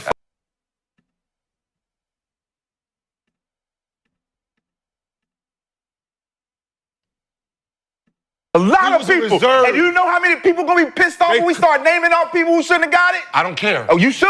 I don't care. You should. It's Guys, reality. You should. Okay, so I'm gonna get back to my point. Because a lot of motherfuckers gonna start saying names motherfuckers don't like, and they be like, "Why you saying that name?" Because you said we allowed to. So whoever Okay, the fuck so you back. want to. So the That's their point of fucking this is supposed to be the All-Star game, the best 24 players in the world. In NBA. That is the point. This is year, the though. every year. For that Every year. year. Every year, the All-Star game is supposed to be the best of the best, the cream of the crop. Do you know in the Olympics, do you know how the teams are created? So you saying I don't have to perform to be an all-star? Truly, just because I'm this good. That's because you're the best. Just because I'm fan, good. Yeah, I don't have to have a good Just 'cause season. you're a fan I could just favorite. literally, hey But when man, have they these not? dudes gonna make it because they the best. Yo, but when he have they having a not? terrible season. Why is When he have they making not? it? Because he's good. Answer my Wait, question. hold on. Y'all are missing what this motherfucker's saying. When have they not performed? That's what just because I'm the best they're the and I don't best guy in perform, the you're not league, the best if if you're So not performing. Paul George would be a George would be he's not performing like an all-star. We're talking about. Didn't I just say performance? Yes. So what did you just say out of your mouth? You named a guy who's not performing. But he's still Look. good. But he's still good, Not right? us. He's still one of the best players. Yeah. You see what I did He's here? not the- You see what I did? Who said Paul that? George, Hold you on. ain't saying he won? Who said that? No, who said Oh, he not. Who said Oh, that? Not that. Oh, okay. The top 24. Did Kawhi make the All-Star? LaMelo. Did Kawhi? Who Did said Kawhi that? make it? No. Kawhi didn't make Who it. said that? No, what are you talking about? We're talking Why about the did they best make it? 24. Why did So they make I'm it? saying, y'all saying Who said that that? you Kawhi just gonna make it regardless No. Who because you're said the that? best 24. That's No. what y'all saying. But You're you're saying that a people- guy like who's Kyle saying that? Korver No, who's saying can't that? make it Who's because saying there are guys that are always going to be better than him Yeah. regardless of how Somebody good was the season. playing better.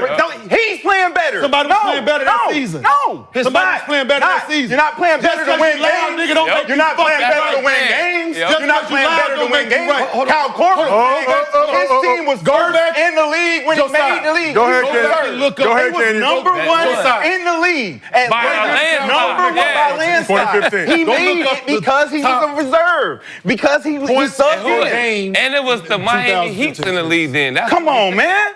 Right? I watched this game. I know it. Look up the I don't give scoring a leader. I fuck watched about this what. game. I know We're it, bro. talking about the best 24. Talking about who, bro? Like I let you talk. I didn't say shit. You did. You always When did say I- shit. Go. You're going to finish. Can we get a timer and let him finish? I'm not going to interrupt you. You interrupted me right now. I was in the middle of a fucking point. Now I can't remember it. Go ahead. Because the shit was invalid. Yeah, of course. It's always invalid. Right? No, Can't you make always some go good my points. way. Hey, Yeah, whatever. The 85th highest points per game advertised. So that, hold on. So that year, he had the 85th. Kyle Korver, that is. Did y'all just go to stats? Yes, you fucking right, we did. Yeah, we don't I just did. talk. We don't I just did. talk. I went to the stats. I forced these niggas to go get the 85th. motherfucking newspaper. 85th Go get the high fucking school newspaper talking off about- the NBA. Based on points per game. Based on Make points it per all game. time. percentage Where's was. Jamal? Which is egregious. But So you couldn't. But So Shaquille there was no O'Neal other would make guy an all-star before team '85 over that was playing the guy on 40, bad the same team. or better than Cal Korver at the time that you could have made an All-Star. Jamal Crawford, his teammate. Yes. 40. So that means his value to the team was higher. Yes. Okay. What did Tayshaun Prince Jamal was on the Clippers. Tayshaun didn't make it. Now let's try this again. He didn't make it with Detroit? No. How many people made it with Detroit that year? 3. 4. 4 make it. He was the only one that didn't make it. They were trying their hardest. So they almost Four had made 5. it. So they almost had 5 They guys. almost had 5. Cool. Now, I know they didn't average that much. Just like when we go to the Olympics, right? And you're talking about track. They don't give a fuck about how many awards you want. It's the fastest 4. I don't care about the other 3 players on your team. It's the fastest 4 people in the world that's gonna be selected for that. The All-Star is the best of the best. This is not, motherfucker, you came with the star player come with a +2. They don't come with a +2. The fuck is this? I'm bringing me and my 2 homies?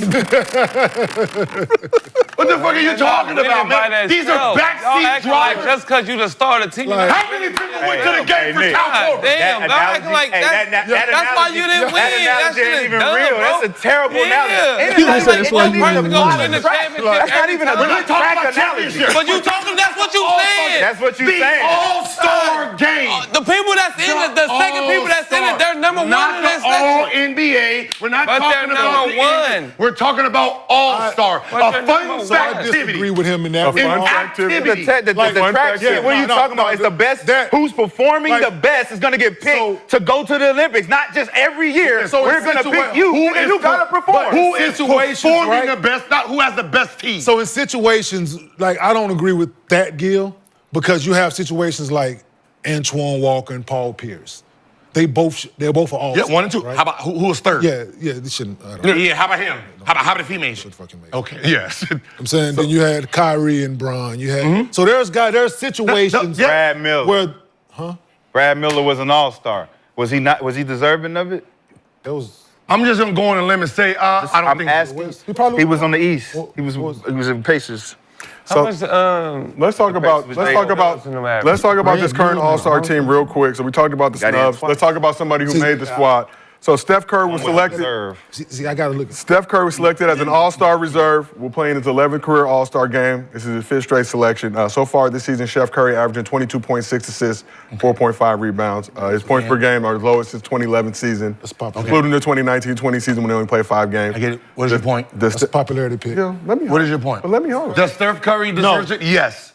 Let me host. He's the number 1 option. Yes. Yes. Hey, Josiah. Yes. Josiah, this is just you getting all the back. I don't. Yes. Getting all the backlash. This year, I don't. Steph Curry. I'm rubbing the Luka jersey. This year, I don't think Steph should make. Hey, Chauncey Billups, man, he averaged 12 points. Like, I don't think Steph should Say make. it again. And Richard Hamilton. Chauncey Billups averaged 12, Rich averaged 14. And they were all reserved right there. And Ben Wallace averaged, 9. 9? And they made it because they what? Yeah. They made it because they was all-stars?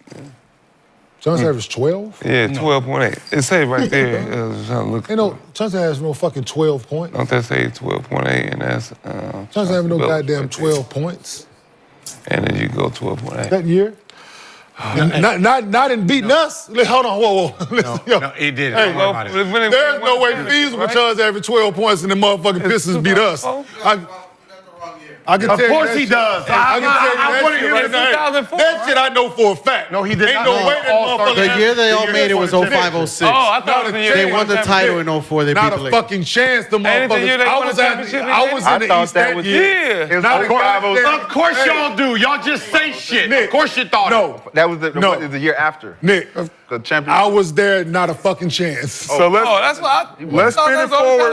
Let's spin it forward to 2025. Chance averaged 12. We beat the dog shit out them. I tell you that shit. He won a championship that year, though. Cool. What the fuck that got to do with what we talking about? He said they got 12. He was in the All-Star 05-06, sir. I do the 05-06. All right, hold on. Let's take a He breather. averaged 18. What's the name? Average 20. I think. Let's take a breather. Luka Doncic is on.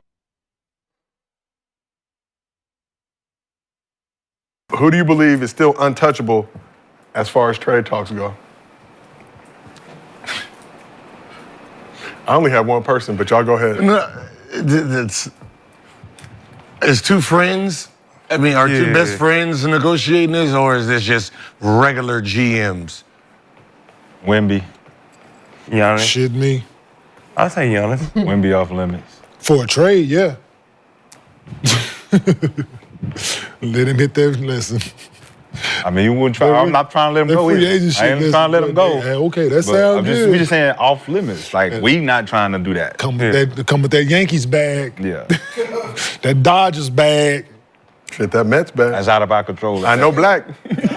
I know black. Everybody else can move. Shout out around. Juan Soto. Yeah. Wemby whatever. one-legged threes in the corner, man. I say Joker. Untouchable. Like, as in Denver trying to trade Joker right now behind his back? Nah, I don't see that. Yeah, he gonna come to LA. Why you think they moved AD? Shot now, that's the. Hey. Who the only person he say he play with? They are buddies. That's been in the running for 3 years. Denver on the road doing what right now? We see how much joy they have. Denver doing what right now? We see how much joy they have together. Yeah, you get off Joker, send LeBron somewhere, do a 3-team trade with Denver. Denver and the Warriors. LeBron somewhere. Denver and the Warriors. Man, they want LeBron to get traded. Like, what's up with all this hate? Like, a shot blocking 3-point shooter. God, Well, just a shot blocking LeBron. Nobody knows. Just I've time's been up. hearing now they need to trade LeBron. Time's up. Time's up. This is the reason they brung him here for LeBron. We seen this movie to get 5. It's TGIF right now. Every Friday, we got the same episode. What, winning? Next up on the next episode of Dragon Ball Z. But everybody does that. Gil, who do you feel like is untouchable in the league right now, or is anybody untouchable after we've seen this Luka trade? 25 years old, 5 straight first-team All-NBAs. Everybody can go, bro. If Luka can get a belt, they get We're asking questions for no reason. Like, why aren't we just looking at the fucking obvious? 2 best friends is having discussions behind the scenes. 2 best friends. And there are other friends in the league, though. 2 best friends are having discussions behind that. Like, it's 2 best friends having a discussion about trading.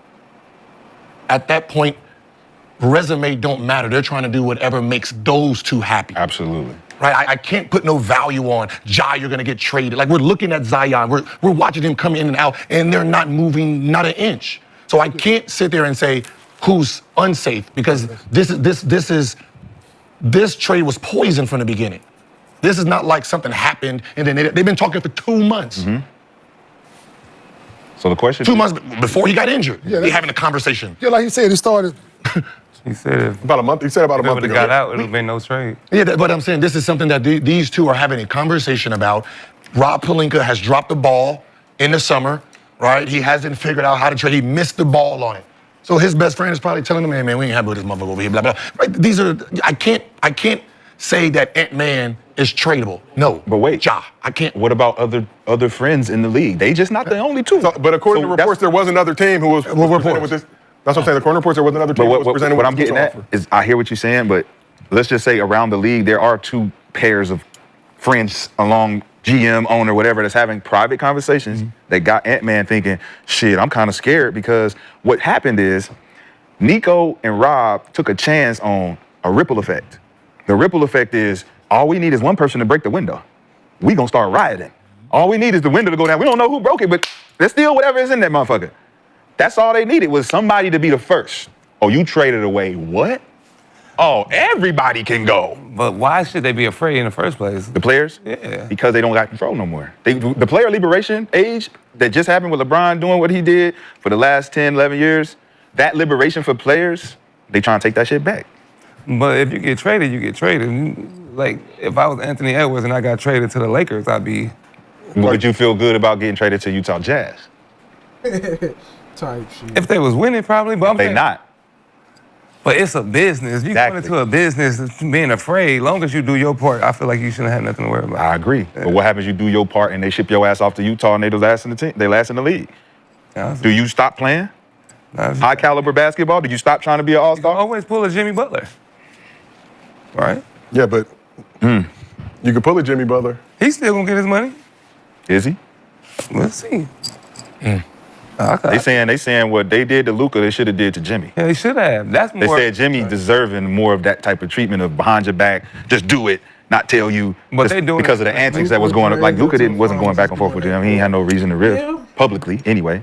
So they're like, oh man, I mean. And that's what I'm saying. We're trying to figure out why these two did what they did. Like I believe the conspiracy theory. You're making everybody feel like if Conley's brother, is he still a general manager? Let me see. Tim Conley? Yeah, Tim Conley, and you got the other one, yeah. Tim Conley is where? He's with Tim. Okay, here we go. Is he with Denver still or no? This is like. Say my bad. This is like right now, Denver doing a deal with Wolves, where Michael Porter Jr. and Russell Westbrook get traded for Ant-Man to go to Denver. I'm sorry, but y'all both came from the same organization. You both was at the Wizards at the same time, right? So the deal y'all are making is not normal to everybody else. So I'm not gonna say, oh my God, they just traded Ant-Man to go win a championship, right? Y'all are the sneaky leaks right here. This is some sneaky leak shit. But when we found out, it's sneaky shit, we are now put on watch through the ripple effect. Some sneaky shit going on. Maybe we should start being sneaky too. But like the man, true, absolutely. We should just keep our shit private. But more people should do business that way. The way that they just did it was clean. Wasn't it? Like they be doing it. It be clean. What do I hate? Hold on. What do I hate? What do you hate, King? Reports. Don't report me shit. You hate right? reportedly, you hate allegedly? Yeah, like fuck with all that shit. Like tell me when the shit about to go happen. Inform me then. Don't give me, so keep it between y'all two. Like the man said, it started over a joke basically. Shit, would you ever? And they're like, would you? And you leave it there, right? Yeah. And now you go home, you thinking like, damn, shit, what would this look like? Man, they trying to get rid of this motherfucker? No, not even that. Both sides. Both sides, right? It just started as a joke. Us sitting around just like this, we talk like shit, would you? And you'd be like, man, shit, oh man, that nah. But then your mind start going when you get home, like, shit, could I actually? What would this look like? How would this? And then you present it to somebody else, right? And they like, nigga, shit, nigga, you own it. And then you present it to somebody else. They like, shit, if it was me, I might. right? That's all. I might. Listen, that quick. I might. All it takes. That's all it takes. I might. Hey, shit, if it was me, dog. The Lakers then traded Kwame Brown for Paul Gasol. Why? That's what I'm saying. This was not the first time. Who was on the other side who had Jerry West? Nobody was scared then. That was a Jerry West. Motherfucking scared What I'm saying is when Jerry West and the Lakers. Jerry did a West deal. is over there. That was a friend thing. Why That's what he said. scared? What I'm saying is all I'm not friendship. questioning this shit. But more people should do it that way. I already know this is some bullshit. You know what I mean? It's there's friends and friends and friends. So when y'all making deals, so it's just another version of nepotism, man. Yep, but nobody wants to see it. More of a business version. And it's a business version of nepotism. That's all. And that's a good. It's called a good old boys club. And this is the bad part. You instead of just saying, God damn it, look, this worked out for both of us. You want to pretend the man 290. He eat all the time. Like, why are you throwing dirt on his name because you thought something is better? Just say, hey, we thought this is a better fit for us. Right we don't think we already got Kyrie. It's kind of like whatever. Just do it. Don't try to pull no. But Gil, to your point, if you Nico Harrison, you make that deal, which you may not think is a bad trade. You see Mavs fans' reaction. We have to tell them. So we have to tell them something good. We have to tell them something great. It's the reason why you trade. It's a reason for sure. No. Do we tell them the truth? Now what you're saying is you have to tell these fans something. No, you don't. Now you don't have to do anything. But now why should the fans actually trust your word? And so that's you told us he was Yeah. 270. This motherfucker got on off that plane looking all of 230. Because you know you lied, right?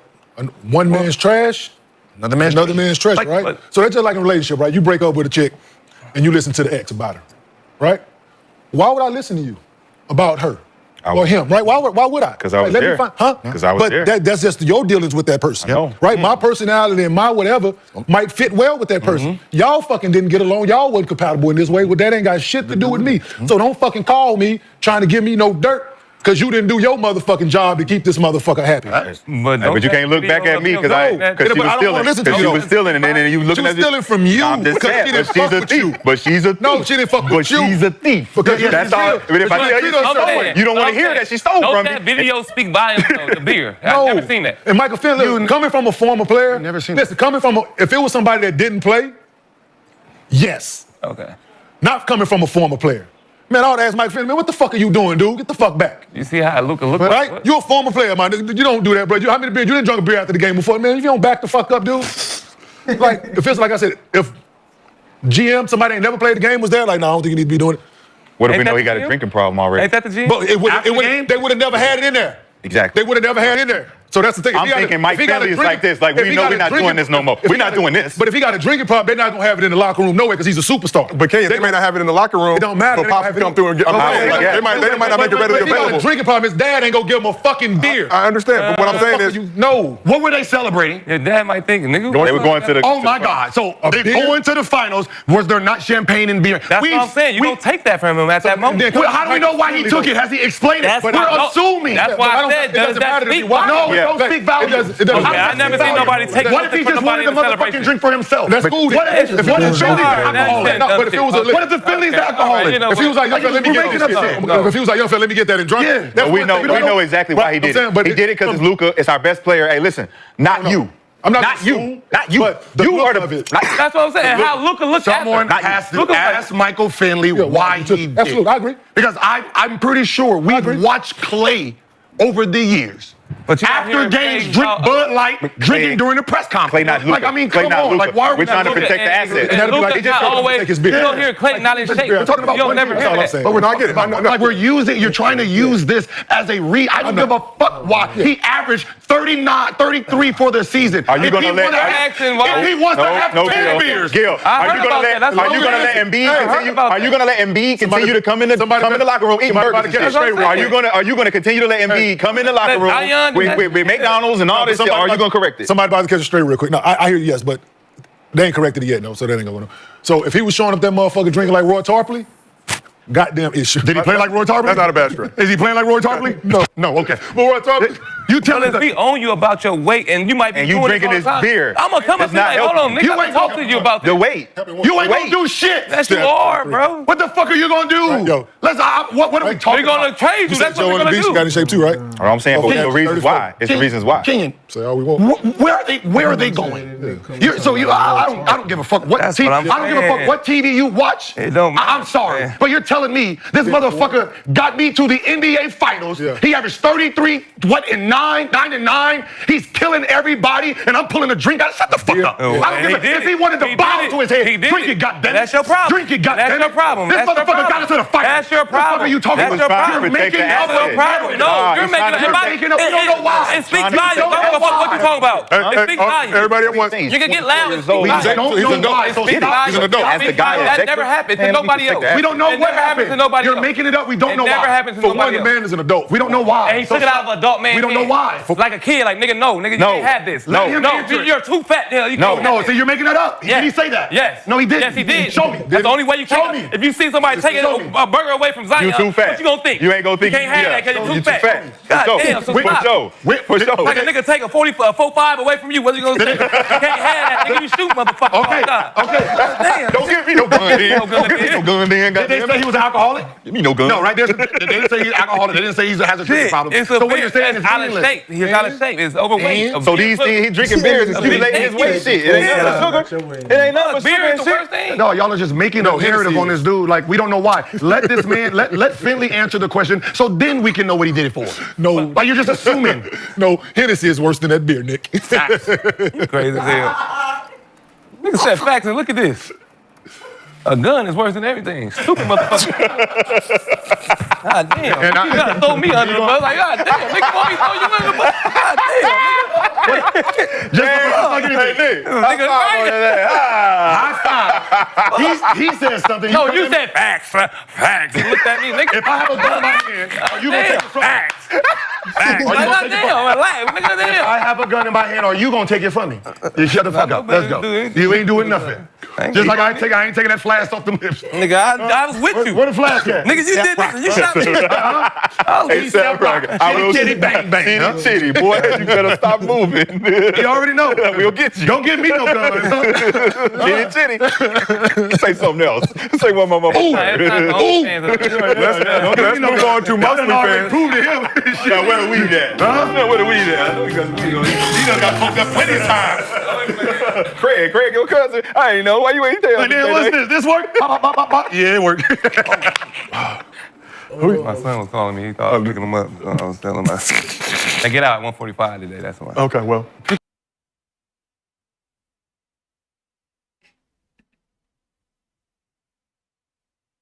Yeah, sibling know all these old niggas a bill. All I do is just lead and all these little niggas just chill. 2020 in my vision, but I swear this shit ain't been clear. Yeah, yeah.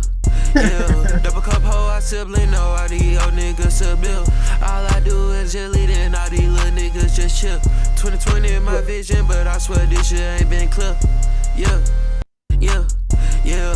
Double cup hoe, I sibling know all these old niggas a bill. All I do is just lead and all these little niggas just chill. 2020 in my vision, but Murray really was doing nigga wrong. And be done, but he probably went back to the crib and chugged 10 more out of spot. That was soft as fuck.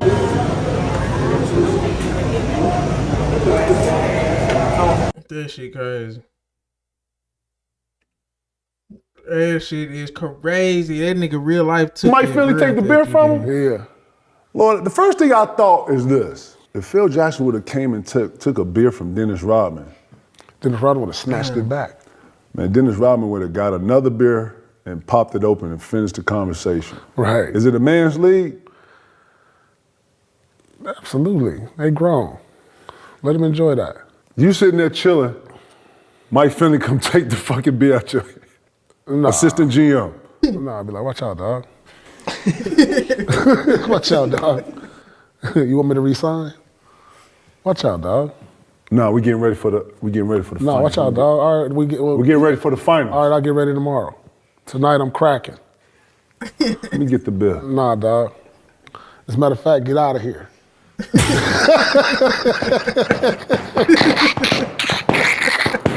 Mike Finley take the beer from him? Yeah. Well, the first thing I thought is this. If Phil Jackson would have came and took a beer from Dennis Rodman, Dennis Rodman would have snatched it back. Man, Dennis Rodman would have got another beer and popped it open and finished the conversation. Right. Is it a man's league?